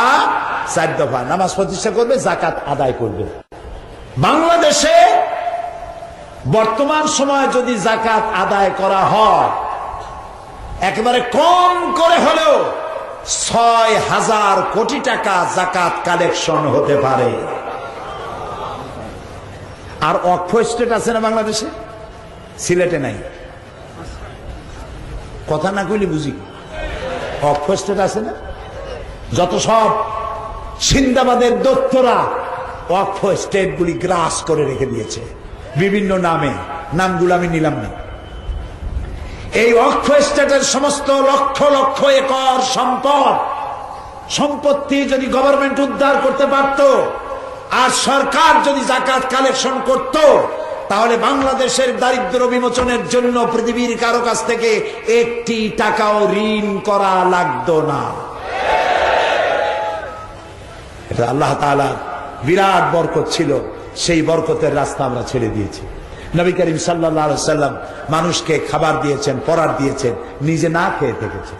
হযরত ফাতেমা রাদিয়াল্লাহু তাআলা আনহা রাসূলের কাছে এসে বলছে, আব্বাজান, কুয়া থেকে পানি উঠাতে উঠাতে আমার ঘাড়ের উপরে দাগ পড়ে গেছে, আটা পিষতে পিষতে আমার হাতে ঠোসকা পড়ে গেছে, আমি আর পারি না, আপনি আমাকে একটা দাসী দিবেন? রাসূলুল্লাহ বললেন, মা, আমি তোমাকে কিভাবে দাসী দেব? আমি তো এখনো অমুক অমুক গোত্রের খাবার পৌঁছাইতে পারি নাই, মা, আমি তোমারে দাসী দিতে পারবো না। তুমি এক কাম করো, প্রত্যেক নামাজের পর সুবহানাল্লাহ 33 বার পড়ো, আলহামদুলিল্লাহ 33 বার পড়ো, আল্লাহু আকবার 33 বার পড়ো, আর একবার পড়ো আশহাদু আল্লা ইলাহা ইল্লাল্লাহু ওয়াহদাহু লা শারীকা লাহু লাহুল মুলকু ওয়া লাহুল হামদু ইউহয়ী ওয়া ইউমীত ওয়া হুয়া আলা কুল্লি শাইইন কাদির। আল্লাহ তাআলা জান্নাতে তোমার দাসীর ব্যবস্থা করে দিবেন। মানুষের খাবার পৌঁছে দিয়েছেন। রাসূলুল্লাহ বসে আছেন, বাহরাইন থেকে বিভিন্ন এলাকা থেকে গনিমতের মাল আসছে, যাকাতের সম্পদ আসছে, স্তূপ হয়ে গেছে। ওপাশ থেকে রাসূল এখানে বসা দেখা যায় না, এত সম্পদ। 2 হাতে গরিবদের মধ্যে বিতরণ করছেন। শুনতেছেন কথা? 2 হাতে বিতরণ করতেছেন। জোহরে রক্ত হয়ে গেল, জোহর পড়লেন, বিতরণ করছেন। আসরে রক্ত হয়ে গেছে, আসরের নামাজ পড়ে যায় নামাজটা ঝাড়া দিলেন, মনে হলো যেন কিছু ময়লা টয়লা পড়েছিল, ঝাড়ে জুড়ে শেষ। ঘরের মধ্যে প্রবেশ করে বলছেন, আয়েশা, সারাদিন খুব পরিশ্রম করেছি, আমি খুব ক্লান্ত এবং ক্ষুধার্ত, কোনো খাবার আছে কি? হযরত আয়েশা বলছেন, ইয়া রাসূলুল্লাহ, আল্লাহর কসম, আয়েশার ঘরে পানি ছাড়া কোনো খাবার নাই। এই হলো বিশ্বনবী, মানুষের দুয়ারে দুয়ারে খাবার পৌঁছে দিয়েছে। আর সোনার মানুষ তৈরি করে গেছেন, রাষ্ট্র তৈরি করলেন, বেকার ভাতা দিলেন, বৃদ্ধদের ভাতা দিলেন, খাবারের অভাব নাই, পড়ার অভাব নাই, চুরি নাই, ডাকাতি নাই, রাহাজানি নাই, মানুষ দরজা খুলে ঘুমাবার সুযোগ পেয়েছে। এর নাম ইসলাম। চিল্লায় বলেন, নাম কি? এটাই ইসলাম। সেই আল্লাহর আইন, দাঁড়াও, সেই আল্লাহর আইন তোমরা যাতে না চাইতে পারো, সেই জন্যই তৈরি হয়েছে জেএমবি। আল্লাহর আইন যাতে না চাইতে পারো, সেজন্য জেএমবি তৈরি হলো। সব বদনাম টুপিওয়ালা দাড়িওয়ালাদের। আল্লাহর আইন চাই, এটি একটি স্লোগান, কারণ আল্লাহর আইন হলেই তো শান্তি আসবে। সেই শান্তি যাতে না হতে পারে, সেজন্যে কিছু লোককে নামায় দেওয়া হলো অস্ত্র নিয়ে বোমা মারার জন্য। আর বোমার সাথে সম্পৃক্ত যারে ধরলো অমনি পত্রিকা লেখা আরম্ভ করলো জামাত কানেকশন। কি কানেকশন? সাংঘাতিক কানেকশন। এই যে সন্ত্রাসীরা ধরা পড়ছে, ওর দাদা জামাত ইসলামীর একজন রোকন কর্তৃক প্রতিষ্ঠিত মসজিদের সামনে দিয়া 1973 সনের 12 এপ্রিল হেঁটে গেছিল। জামাত কানেকশন। আব্দুর রহমানের বাড়িতে সূর্য দিগল বাড়ি ছিলেন। আব্দুর রহমান যেখানে ছিল সেখানে গোলাম আজমের নামাজ শিক্ষা পাওয়া গেছে। মারাত্মক। এর থেকে বিপজ্জনক আর কি হবে? আমি বলেছি গোলাম আজম সাহেবের নামাজ শিক্ষা বইয়ের মধ্যে যদি বোমা বানাবার কোন টেকনোলজি লেখা থাকে, গোলাম আজমকে গ্রেফতার করো, জামাত ইসলামের সব গ্রেফতার করো। নামাজ শিক্ষা বই থাকলে যদি অপরাধ হয় তাহলে বলতে হবে যে 2 মাস শেখ আব্দুর রহমান যে বাড়িতে বসে গোসল করেছিল যে সাবান দিয়া, সেই সাবান বানাইছে যে কোম্পানি, তারাও গ্রেফতার করে।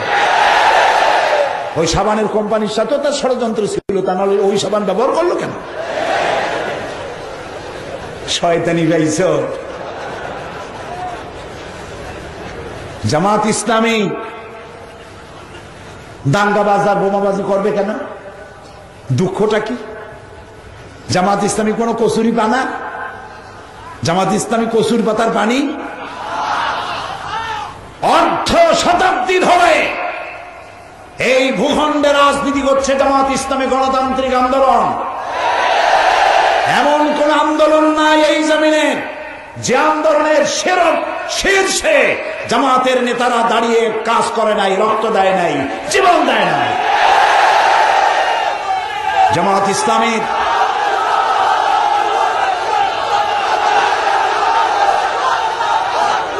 প্রত্যেকটি নির্বাচনে জামাত ইসলামী নির্বাচন করে। প্রত্যেকটি স্থানীয় নির্বাচন এবং জাতীয় নির্বাচন, সব নির্বাচনে জামাত অংশগ্রহণ করে। জামাত গণতন্ত্রে বিশ্বাসী এবং নির্বাচন করে পার্লামেন্টে তাদের সম্মান সূচক অবস্থান আছে, তাদের মন্ত্রী আছে। এই মন্ত্রীরা যখন বিদায় হবে সিসিটিভি দিয়ে মাইক্রোস্কোপ যন্ত্র দিয়ে তালাশ করে দেখবে একটা পয়সা তহবিল তসরুফ আত্মীয়করণ দুর্নীতি স্বজন প্রীতি আছে নাকি দেখো।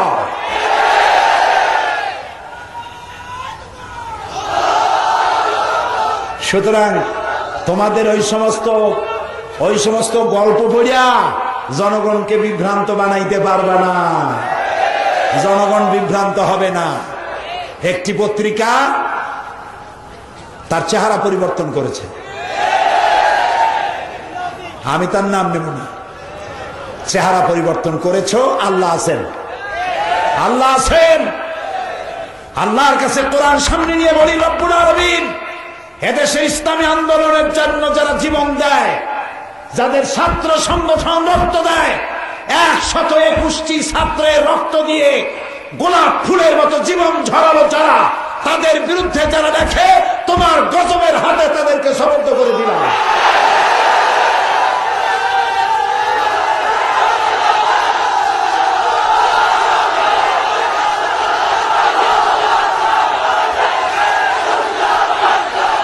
শাস্তি দেওয়ার জন্য আল্লাহ যথেষ্ট। আলহামদুলিল্লাহ বলেন। শাস্তি দেওয়ার জন্য আল্লাহ যথেষ্ট। তবে আরেকটা কথা মনে রাখবেন, কাগজের আগুন দিয়া ভাত রান্না তো দূরের কথা, চাও গরম করা যায় না। এইটা ঠিক কিনা? কাজে আপনারা কাগজে যা পারেন লেখেন, লিখতে থাকুন আর দেখতে থাকুন। বাংলাদেশে এমন কোন ঘর থাকবে না যেখানে জামাত ইসলামী যাবে না। সমস্ত ঘরে ঘরে পৌঁছে যাবে, কারণ জামাত ইসলামী দাওয়াত দেয় আল্লাহর কোরআনে। যারা জামাত ইসলামীকে মাওলানা মওদুদীর আন্দোলন বলে তারা বেয়াদব। আমরা মওদুদীর মুরিদ নই। মাওলানা মওদুদী আমাদের কোন ফেকার ইমাম নন। কাজে আপনি বলবেন আর পাগল বানাবেন মানুষগুলারে, সব আপনার মুরিদ হয়ে যাবে, মনে করছেন সব পাগল হয়ে গেছে মানুষ। এত সহজ নয়। প্রিয় ভাই, সব উচিত ছিল সরকার এত বড় সাফল্য, র্যাবের এত বড় সাফল্য, প্রাণ ভরে দোয়া করুন র্যাবের জন্য। র্যাবের সন্তানগুলি সোনার সন্তান, আমার দেশের গৌরব, আমার দেশের অহংকার। র্যাবকে আল্লাহ তাআলা দীর্ঘজীবী করুন। তারা এই দেশের দুশ্মন গুলারে ধরল, একটা ধন্যবাদ জানাইতে পারলেন না। সন্ত্রাসী ধরছে, নাটক। সন্ত্রাসী জেলে দিয়েছে, নাটক। আব্দুর রহমানের ধরছে, নাটক। বাংলা বাইরে ধরছে, এটাও নাটক। ঠিক বলেছেন, কবার পড়া, কবার পড়া। গোটা জাতি আনন্দে উদ্বেলিত। শয়তান সব ধরা পড়ে গেছে, আলহামদুলিল্লাহ, আল্লাহ ধরাই দিবে। সেজন্য বলছি, জামাত ইসলামের কোনো দুঃখ নাই যে মার দাঙ্গা করে তারা ইসলামী আন্দোলন করবে। কারণ দাঙ্গা করে, মারধর করে, গোপন আন্দোলন করা জামাত ইসলামী নিজেদের জন্য হারাম মনে করে। জামাত ইসলামের গঠনতন্ত্র পড়ুন, গঠনতন্ত্রের মধ্যে লেখাই আছে বিপর্যয় সৃষ্টি করা, ফাসাদ সৃষ্টি করা অথবা সন্ত্রাস সৃষ্টি করা কোন অনুমতি জামাতের কোন নেতা কর্মীর নাই। কোরআন যেটা বলে, হাদিস যেটা বলে, সেটাই আমাদের একমাত্র উদ্দেশ্য। প্রিয় ভাই সব, সুতরাং আল্লাহ তাআলার বিধান জমিনে কায়েম হলেই শান্তি আসবে, এছাড়া শান্তি আসবে না।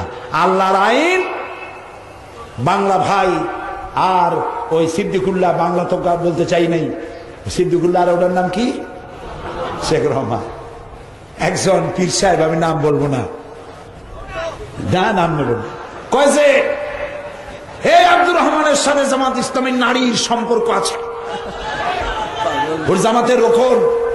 আমি বলছি, হুজুর আপনি যদি এতই গোপন খবর রাখেন তাহলে পীরগিরি ছাড়িয়ে দিয়া বাংলাদেশের গোয়েন্দা বিভাগে চাকরি করেন, জনগণের উপকার হবে।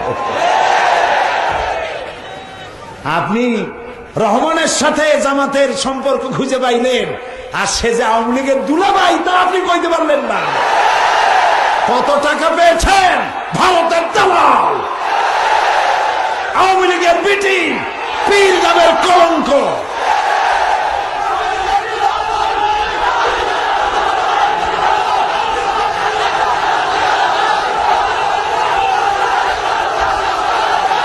প্রিয় ভাই সব, সুতরাং আমাদের দেশে আল্লাহর মেহেরবানি, যত ভয় পান, ভয় পান। আপনারা কি ভয় পেয়েছেন? ভয় পেয়েছেন? মোমেনরা ভয় পাবে না। এই দেশ ইসলামের পথেই আগাবে ইনশাআল্লাহ। এবং সেই ইসলাম কোরআনের, ওই ইসলাম এই শায়েখ রহমানরা যেটা করেছে, এটা ইসলাম না, এটা শয়তান। ওটা কি? শয়তান। ওদের উপরে লানত হোক। আল্লাহকে বলি, আল্লাহ এদেরকে যারা সাহায্য করে, এদের যারা মদত করে, এদের যারা পরামর্শ দিয়েছে, অস্ত্র সাপ্লাই দিয়েছে, সবগুলোকে গোটা জাতির সামনে উলঙ্গ করে দাও। বলেন আমিন। ইসলামী ব্যাংকের পাশে লাগছে, রূপালী ব্যাংক, জনতা ব্যাংক, ইসলামী ব্যাংক, তিনটা ব্যাংকের চেক বই পাওয়া গেছে ওর ঘরে। আজকের পত্রিকা লিখলো 70 লক্ষ টাকার লেনদেন হয়েছে, তার মধ্যে 4 লাখ টাকার লেনদেন হয়েছে ইসলামী ব্যাংকের সাথে। আর সব দোষ নন্দ ঘোষ, ওই দুইটার ব্যাপারে কোনো দোষ নেই। এখন কোন টাকাটা চুরির টাকা, কোনটা ডাকাতির টাকা, কোনটা ছিনতাইয়ের টাকা, এটা ব্যাংকের বোঝার ক্ষমতা আছে? তারপরেও আমরা বলবো, যদি সত্যিকারের অপরাধী কেউ হয়, অপরাধী ধরা হোক, শাস্তি দেওয়া হোক। আমরা অপরাধীকে ধরা এবং শাস্তি দেওয়ার পক্ষে 1000 বার কথা বলবো, সে যাই হোক।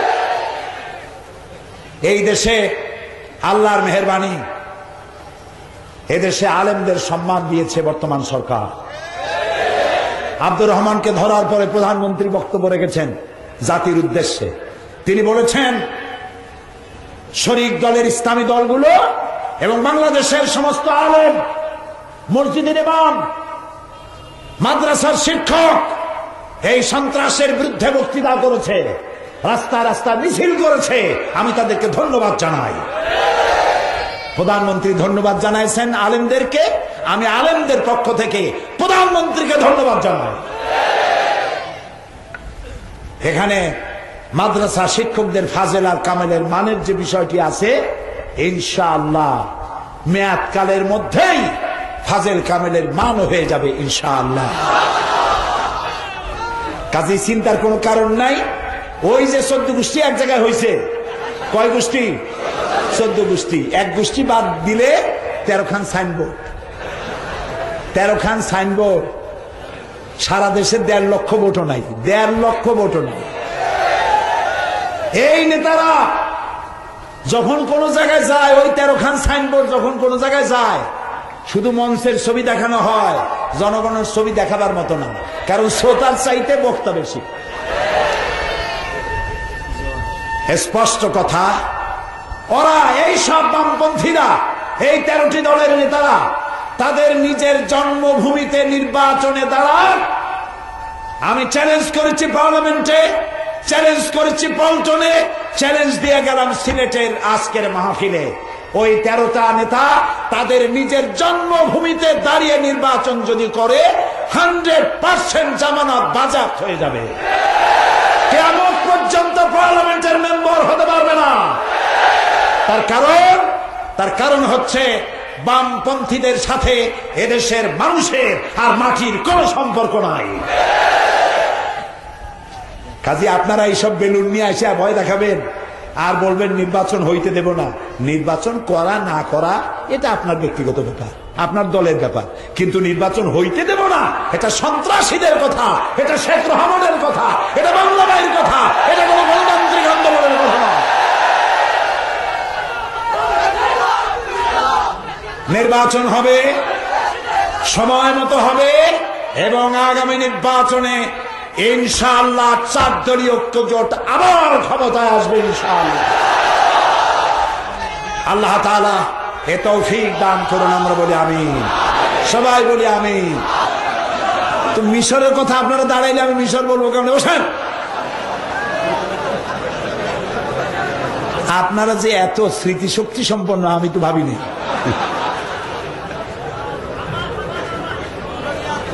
আচ্ছা, নীল দরিয়ার দেশে একটু জিকির করেন, সুবহানাল্লাহ, আলহামদুলিল্লাহ,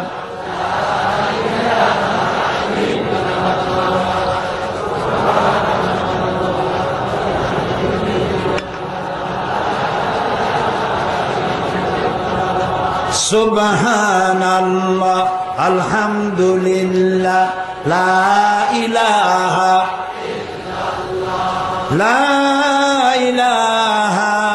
ইল্লাল্লাহু মুহাম্মাদুর রাসূলুল্লাহ। প্রিয় ভাই সব, মিশরের কথা গতকাল আনতে চেয়েছিলাম। আল্লাহ তাআলা যারা জুলুম করে, মানুষের উপর নির্যাতন করে, তাদের শাস্তি কেমনে দেয় আমার চোখ দিয়ে দেখে আসছি, চোখ দিয়ে দেখে আসছি। পৃথিবীর বহু দেশ আল্লাহ দেখাইছেন, 4টি মহাদেশের অন্তত 17 বেশি দেশ আল্লাহ দেখাইছেন, আলহামদুলিল্লাহ।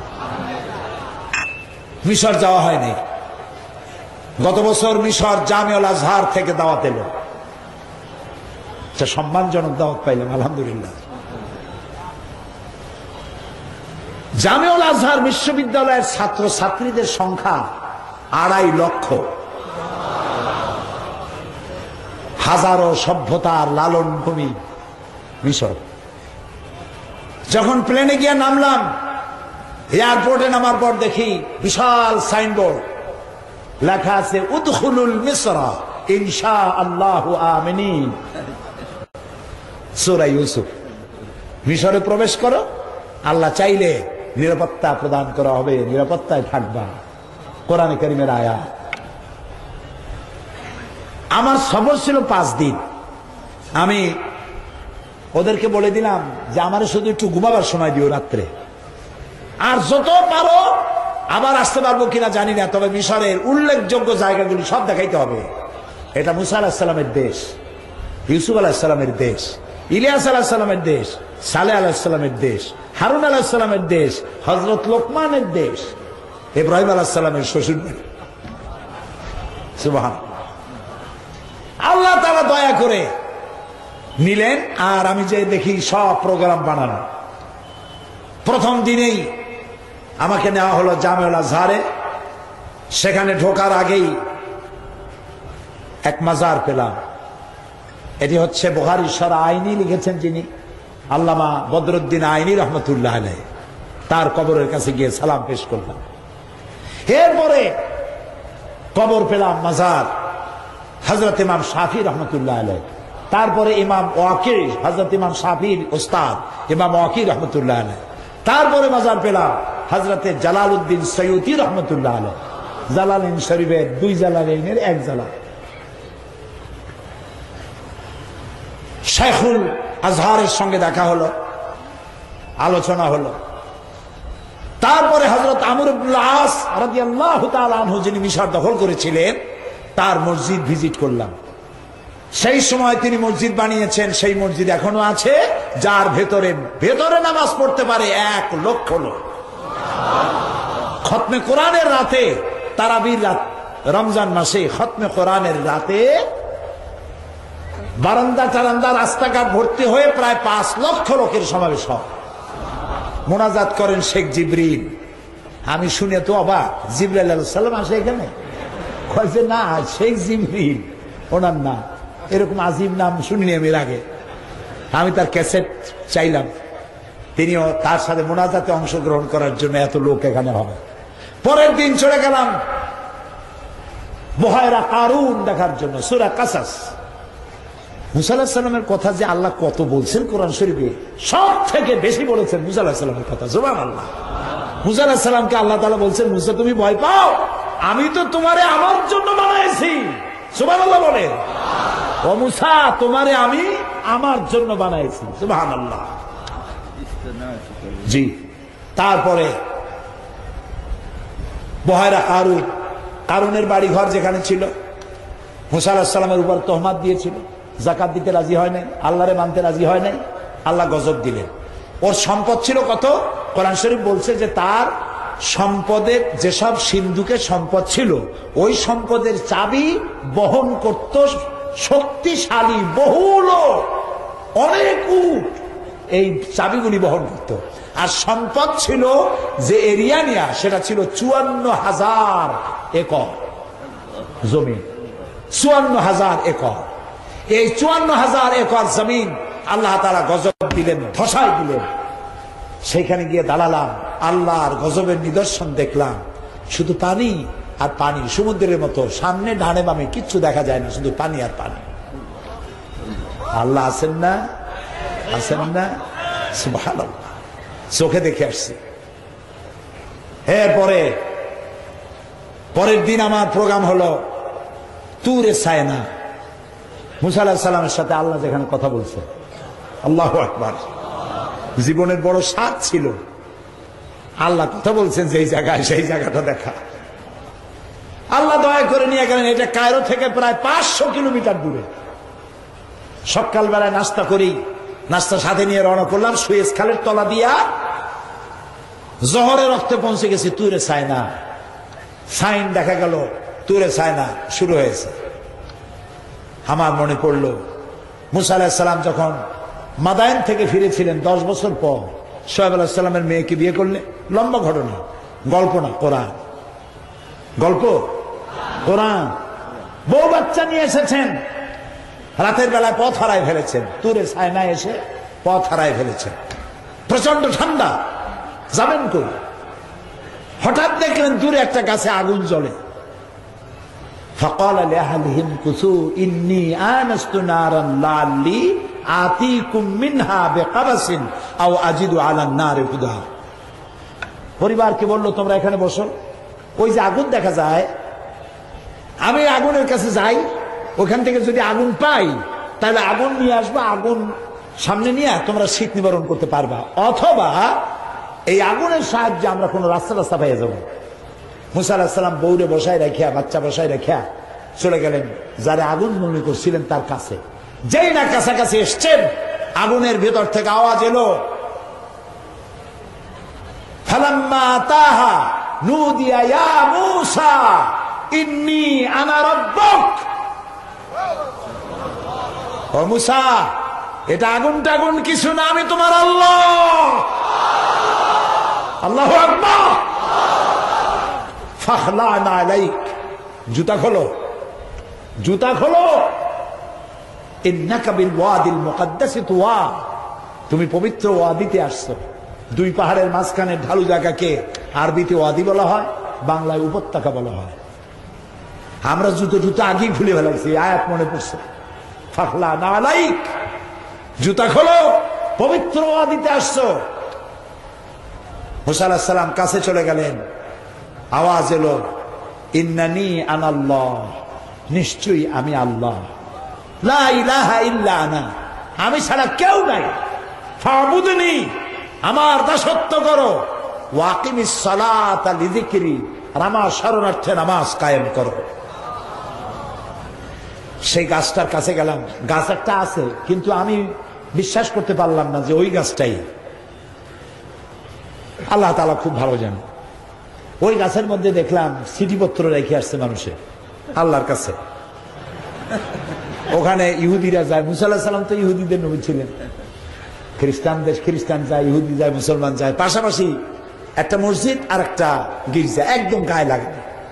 শত শত বাস যাচ্ছে, মানুষ গড়িয়া সমানে। পাশেই তুরে ছায়না, তুর পাহাড়। ওইখানে 40 দিন ইতিকাফ করেছিলেন মুসা আলাইহিস সালাম। 40 দিন পরে তাওরাত পেলেন। পাহাড় এত উঁচা, পাহাড়ের উপরে উঠলে মেঘ থাকে নিচে। এই পাহাড়ে তিনি 40 দিন ইতিকাফ করেছিলেন। এই জায়গায় আল্লাহ যেখানে কথা বলেছিলেন দেখে জীবন ধন্য হলো, চক্ষু শীতল হলো। ফিরে এলাম কায়রোতে। এরপর পরের দিন সাথীদের বললাম, এবার শয়তান দেখব। বুঝছেন তো, বড় শয়তান। মুসা আলাইহিস সালাম রে এত জ্বালাইছে, এই শয়তানটাকে দেখা দরকার। বিশাল মিউজিয়াম, 40 পাউন্ড ভেতরে প্রবেশ করার ফি। লন্ডনের পাউন্ড, মিশরিয়ান পাউন্ড। 40 পাউন্ড দিলাম, দিয়ে ভিতরে ঢুকলাম। ঢোকার পরে বহু কিছু দেখার, কিন্তু শয়তান দেখি না। আমি জিজ্ঞেস করলাম, লোকেরা জিজ্ঞেস করে কি খোঁজে না, আমি বললাম শয়তান খুঁজি। শয়তান কই? কয় যে সে তো দোতলায়, তার একটা পজিশন আছে না। ওই শয়তান দেখতে যাওয়ার জন্য আরো 40 পাউন্ড লাগবে। আমি চিন্তা করলাম ইসরাফ হয় নাকি, আবার অবশ্যই হবে, বিদেশে আসছি এতগুলো পয়সা দেব। পরে চিন্তা করলাম আল্লাহই তো দেখতে কইছে, কুল সিরু ফিল আরদ ফানজুরু কাইফা কানা আকিবাতুল মুজরিমিন আকিবাতুল মুকাজ্জিবিন। যারা অপরাধী, যারা আমার মহা সত্যকে অস্বীকার করেছে, আমি তাদেরকে কি কি শাস্তি দিছি যাই দেখে আসুন।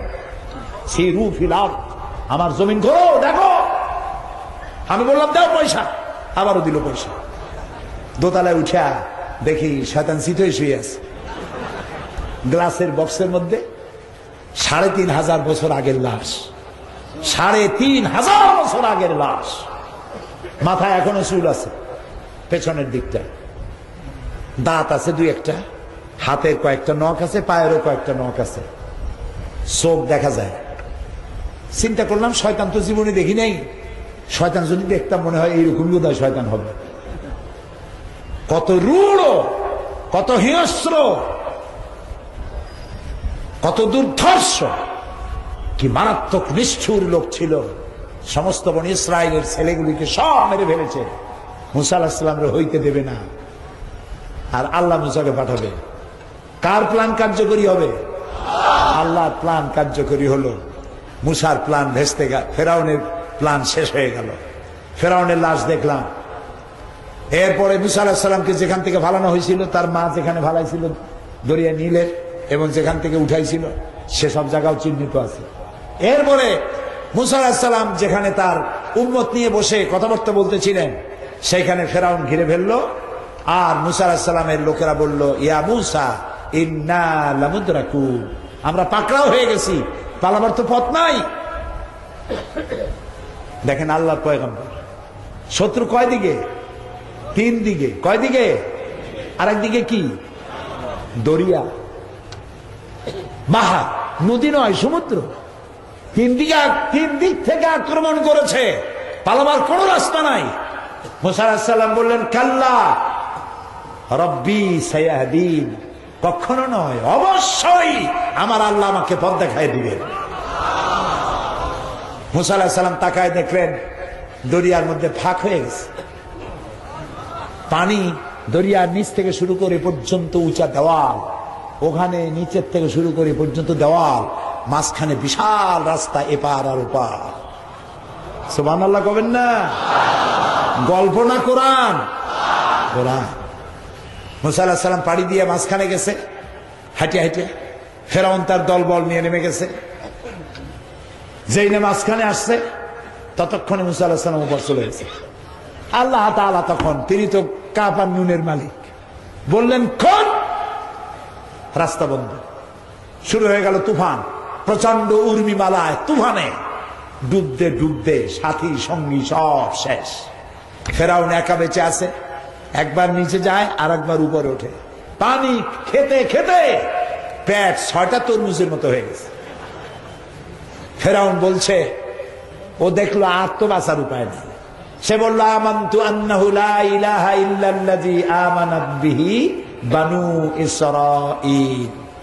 ঈমান আনলাম ওই ইলাহের উপরে, যার উপরে ঈমান এনেছে বনি ইসরাঈলেরা। আল্লাহরে বুঝাইতেছে, আল্লাহ তুমি ভুল বুঝো না, বনি ইসরাঈলেরা যে ইলাহের উপর ঈমান আনছে, আমি কিন্তু তার উপর ঈমান আনলাম।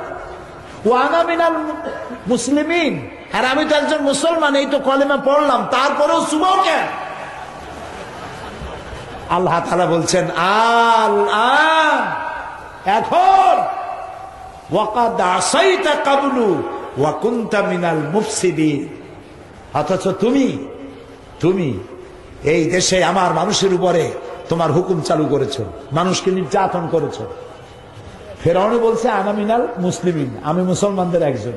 আল্লাহ কয়, অকুনতা মিনাল মুফসিদিন। বেটা তুই তো সন্ত্রাসী, কি আর মুসলিম তুই? মুসলমান তো সন্ত্রাসী হইতে পারে না। মুসলমান সন্ত্রাসী হতে পারে? মুসলমান কখনো সন্ত্রাসী হতে পারে না। সুতরাং তুই সন্ত্রাসী, তোরে আমি শুধু মারবই না, আল ইয়াউমা নুনাজ্জিকা বিবাদানিক, শুধু মারবই না, তোর মৃত্যুর পরে পানি তোর বডিকে বাঁচাবে না, জলচর প্রাণী তোর শরীর খাবে না, মাটিতে পচবে না, গলবে না, আমি তোর শরীরকে শুটকি বানাইয়া রাখবো কিয়ামত পর্যন্ত। এই পৃথিবীতে যত জালিম আর স্বৈরাচার আসবে, তোরে দেখে যেন তারা দৃষ্টান্ত শিক্ষা নিতে পারে। আল্লাহ তাআলা রেখে দিয়েছে ৩৫০০ বছর ধরে লাশ আছে এবং থাকবে। আল্লাহ তাআলা মিশরে অনেক কিছু দেখালেন, 5 দিনে বহুত কিছু দেখছি, সব বইয়ের মধ্যে লিখেছি। সব কথা এখানে শুনলে তাহলে তো সমস্যা হবে, আর আমি শুনাইতেও পারবো না। প্রিয় ভাই সব, এই মিশরের এই ঘটনা এই জন্য বললাম, পৃথিবীতে যে আল্লাহ ফেরাউনরে ডুবাইছে, যে আল্লাহ তার নমরুদকে জুতা দিয়ে পিটাইছেন, যে আল্লাহ তাআলা জালিমদেরকে, জামাল নাসেরের মতো জালিম, মুস্তফা কামাল পাশার মতো জালিম, রেজা শাহ পাহলভীর মতো জালিম যে আল্লাহ ধ্বংস করেছেন, 2 অক্ষরের যে জালিম সারা পৃথিবীর মুসলমান জ্বালাচ্ছে, আল্লাহ তাকে দমন করার জন্য যথেষ্ট নয়? আল্লাহ তাআলা তিনি দেখবেন এবং তিনি বিচার করতে যথেষ্ট। সুতরাং মুসলমানদের কোনো ভয় নাই। কোনো ভয় আছে? আপনারা যখন বলবেন মাতা নাসরুল্লাহ, আল্লাহ তোমার সাহায্য কখন পাবো, এই বলে যখন চিৎকার মারবেন, আল্লাহ তখন বলবেন, আলা ইন্না নাসরাল্লাহি করিব, আমার মদদ তোমাদের জন্য অবধারিত। বাংলাদেশ শাহজালালের দেশ, শাহ মখদুমের দেশ, শাহ আমানতের দেশ, খানজাহান আলীর দেশ। এই দেশে ধর্ম নিরপেক্ষ মতবাদীরা আর ক্ষমতা আসতে পারবে না ইনশাআল্লাহ। এখানে সন্ত্রাস বন্ধ হবে। আমার দেশের র্যাব, আমার দেশের পুলিশ, আমার দেশের সেনাবাহিনী আমার দেশের গৌরব। আলহামদুলিল্লাহ। বাংলাদেশ সেনাবাহিনী স্বাধীনতার 1971 সাল থেকে শুরু করে পর্যন্ত দেশের দেশপ্রেমের যে কোনো প্রশ্নে উত্তীর্ণ বাংলাদেশ সেনাবাহিনী। যে দেশে গেছে সেই দেশে বাংলাদেশ সেনাবাহিনী সুনাম কুড়িয়ে এনেছে বাংলাদেশে। আলহামদুলিল্লাহ, আমরা বলি আলহামদুলিল্লাহ। সুতরাং আমার সেনাবাহিনী আছে, আমার র্যাব আছে, আমার পুলিশ আছে, আমার বিডিআর আছে, আমার 14 লক্ষ মানুষ আছে, আর আছে তাদের 14 কোটি মানুষ, এর 28 কোটি হাত। সুবহানাল্লাহ, আলহামদুলিল্লাহ। কোন সন্ত্রাস নয়, মারামারি নয়, গণতন্ত্র। আমি একটি স্পষ্ট কথা এখন বলবো, এই কথাটি কানে নিয়ে বাড়ি চলে যাবেন। সেই কথাটি হচ্ছে এই, সন্ত্রাস দিয়ে পৃথিবীতে ইসলাম আসে নাই, কোন নবী সন্ত্রাস করেন নাই, কোন সাহাবী সন্ত্রাস করেন নাই, কোন গোপন আন্দোলন ইসলাম বিশ্বাস করে না, সন্ত্রাসে বিশ্বাস করে না। গণতান্ত্রিক পদ্ধতির মধ্য দিয়ে বাংলাদেশে আল্লাহর আইন প্রতিষ্ঠা করার জন্য যদি জামাত ইসলামীকে 100 বছর অপেক্ষা করতে হয়, জামাত ইসলামী অধীর আগ্রহে 100 বছর অপেক্ষা করবে, তবু চরমপন্থা সন্ত্রাসের পথ অবলম্বন করবে না, করবে না, করবে না।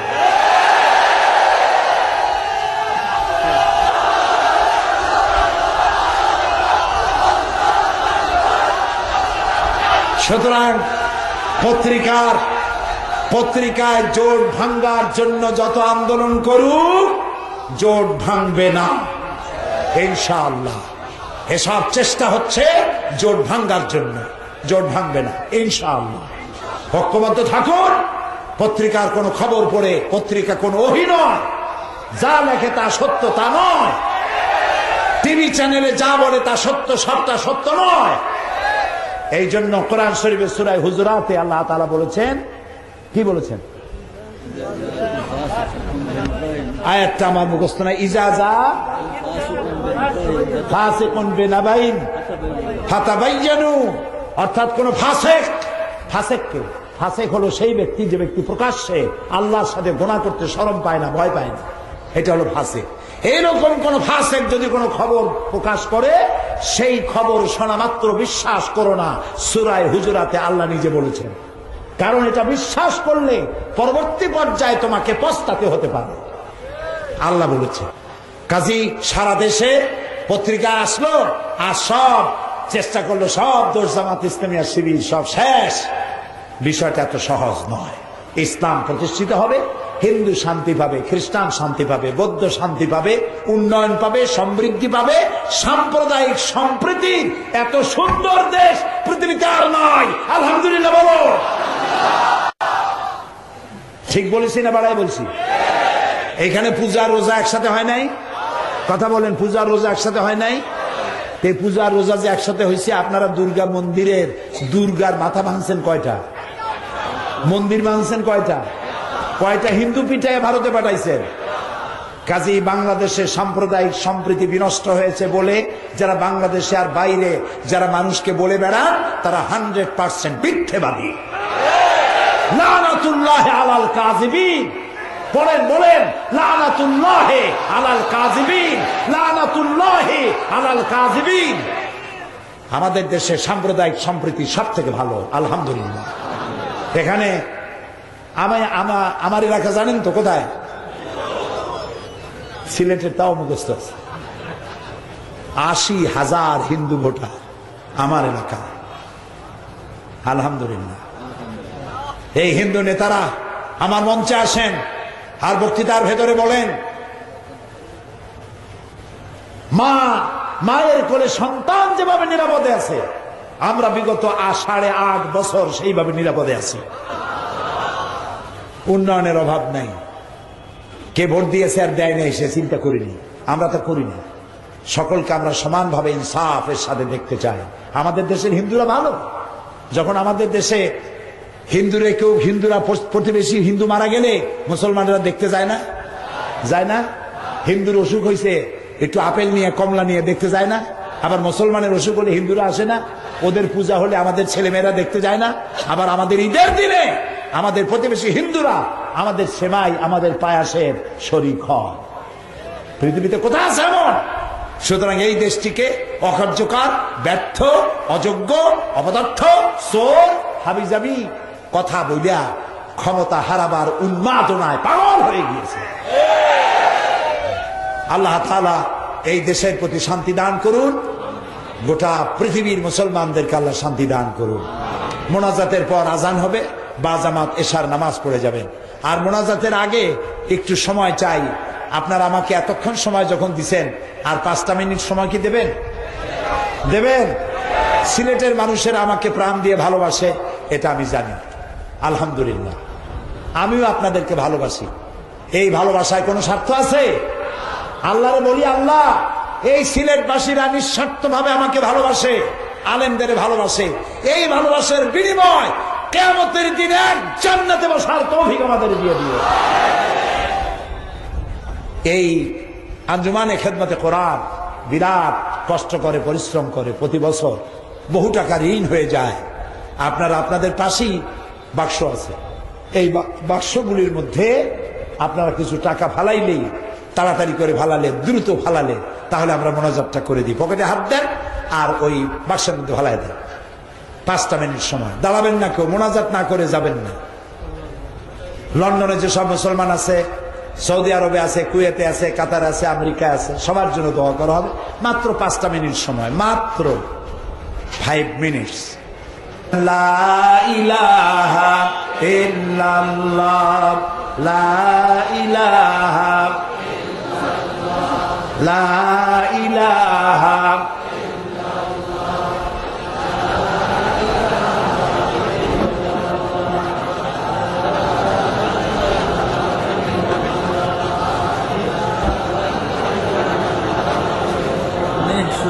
সন্তানের জন্য দোয়া চাইছে।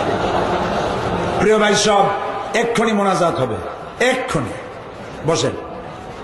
হযরত মাওলানা আব্দুল মালিক সাহেব ওস্তাজুল আসাতিজা, হাজারো আলেমের ওস্তাদ, বার্ধক্যে উপনীত হয়েছেন। তিনি বলছেন, অনেক মেয়ে লোক দোয়া চেয়েছেন, সন্তান নাই। আমরা দোয়া করবো আল্লাহ নিঃসন্তানীকে সন্তান দিক, বলেন আমিন। যারা লন্ডনে আছে, যারা আমেরিকা আছে, যারা বিভিন্ন জায়গায় সিলেটের বাইরে আছেন, সবার জন্য দোয়া হবে। আল্লাহ যেন দোয়া কবুল করেন, বলেন আমিন। ঢাকা থেকে অনেক লাইব্রেরি আছে, যাওয়ার সময় বই কিনে নিয়ে যাবেন। কোরআন শরীফ অনেকে বোঝে না।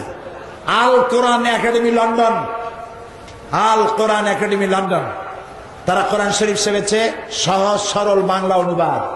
একদিকে আরবি আর একদিকে বাংলা অনুবাদ, খুবই সহজ সরল, এত সুন্দর সহজ সরল অনুবাদ এর পূর্বে আমি দেখি নাই। এত সুন্দর তাফসীর নয়, শুধু অনুবাদ।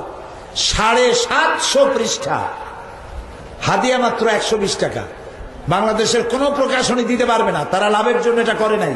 শুধুমাত্র মুসলমানেরা কোরআন যেন বোঝে, অন্তত অর্থটুকু বোঝে, এই জন্য কস্টিং প্রাইজও না, এমনি মানুষের কাছে কোন রকম এগুলি পৌঁছে যায়। সেজন্য 120 টাকা হাদিয়ায় এত বড় 750 পৃষ্ঠা কোরআন শরীফ হাদিয়া দিয়া আপনারা নিয়ে যাবেন।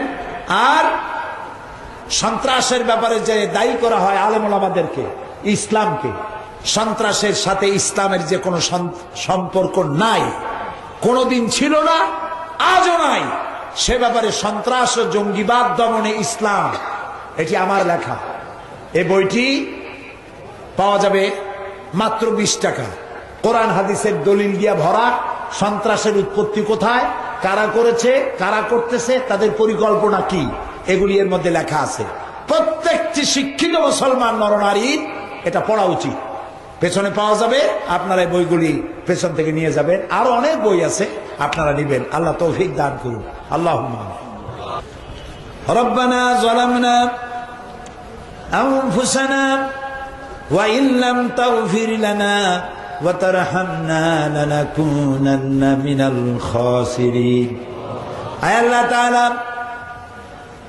লাখো মুসলমান নরনারী 3 দিন ব্যাপী কোরআনে কারীমের তাফসীরের মাহফিলের শেষ দিনে তোমার দরবারে হাত তুলেছি। আল্লাহ দয়া করে মেহেরবানি করে আমাদের জীবনের গুনাহ মাফ করে দাও রব্বুল আলামিন।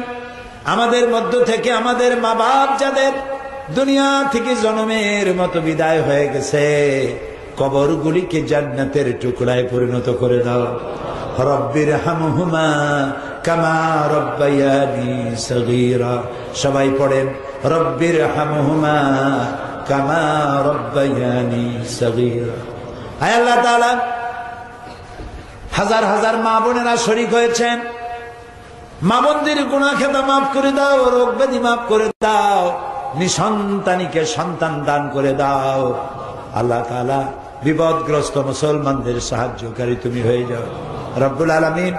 আমাদের এই অল্প বয়সে যতটুকুন অভিজ্ঞতা, যতটুকুন বয়স পেলাম, আর যতটুকুন পড়াশোনা করেছি, তার মাধ্যমে বুঝতে পেরেছি পৃথিবীতে মুসলমানেরা আজ যত বড় ষড়যন্ত্রে পড়েছে, এত বড় বহুমুখী ষড়যন্ত্রের আগে হয়েছে বলে আমাদের জানা নাই। রব্বুল আলামিন, তোমার কাছে আশ্রয় প্রার্থনা করি, দুনিয়ার সব মুসলমানদেরকে ষড়যন্ত্রের হাত থেকে আল্লাহ তুমি রক্ষা করো। আমাদের এই প্রিয় জমিন, আমাদের এই প্রিয় জমিনে তোমার মাহবুব বান্দা হযরতে শাহজালাল ঘুমিয়ে আছেন। এই জমিনে শাহপরান, এই জমিনে হযরত খানজাহান আলী, এই জমিনে শাহ মাকদুম সহ কত বড় আলেম, কত বড় বড় ইসলামী চিন্তাবিদ, কত মোমেন বান্দা বান্দি এই জমিনে শুয়ে আছে। মাদ্রাসা আছে, মসজিদ আছে। এই জমিনের মানুষেরা সকালবেলায় ফজরের আজান শুনে ঘুম ভাঙ্গে, আবার এশার আজান শুনে নামাজ পড়ে রাতে শুতে যায়। আল্লাহ এই দেশটাকে তুমি ভারতের দাস বানায়ো না, গোলাম বানায়ো না। আল্লাহ কোন দেশের সেবা দাস বানায়ো না, তাবেদার রাষ্ট্র বানায়ো না। রব্বুল আলামিন, আমাদেরকে আমাদের মতো করে স্বাধীন অবস্থায় থাকার তৌফিক দান করে দিও রব্বুল আলামিন। তোমার কত দয়া, সারা দেশে বোমাবাজরা যে বোমা জোগাড় করছিল, তোমার শুকর আদায় করি। তুমি যদি ধরায় না দিতে মাবুদ, বাংলাদেশ ভাঙ্গে চুরে চুরমার হয়ে যেত।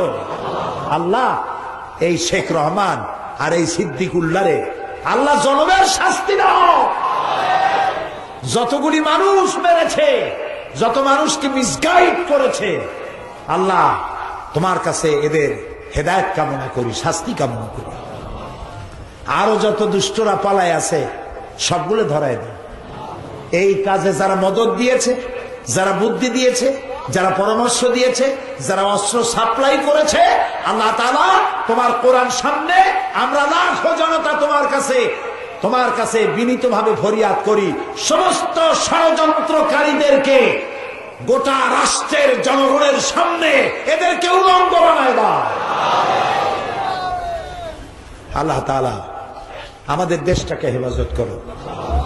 আল্লাহ তাআলা ইসলামের কথা যারা বলেন, ইসলামের কাজ যারা করেন, তুমি তাদেরকে সাহায্য করো। আল্লাহ তাআলা এই লন্ডনের লক্ষ লক্ষ মানুষ, এই সিলেটের লক্ষ লক্ষ মানুষ লন্ডনে থাকেন, ইউরোপের বিভিন্ন দেশে থাকেন, আফ্রিকায় থাকেন, সৌদি আরবে, মিডল ইস্টে, আমেরিকায় থাকেন, রুজি রুটির জন্য তারা বিদেশে আছেন। আল্লাহ তাদেরকে সুস্থ রাখো, ভালো রাখো। এখানে তাদের পরিবার পরিজন যারা আছে, আত্মীয় স্বজন, তাদেরকে ভালো রাখো। আল্লাহ তাআলা তাদের হালাল রুজি কামাবার তৌফিক দাও, এবং সেই রুজি দিয়ে তারা এই দেশ গড়ার পেছনে যেন অবদান রাখতে পারে তৌফিক দান করে দাও। আল্লাহ তাআলা, তুমি আমাদেরকে আজকে খালি হাতে ফেরত দিও না। কয়েক সেকেন্ড আমি আপনাদের জন্য ছেড়ে দিলাম। মাথা নিচু করে, চক্ষু বন্ধ করে, যার যা বলার আছে প্রাণ খুলে বলুন। আল্লাহ তাআলা বান্দার দোয়া কবুল করবেন। আল্লাহ তাআলা বলেছেন, উদুনি আস্তাজিব লাকুম, আমারে ডাকো, আমি ডাকের সাড়া দেব।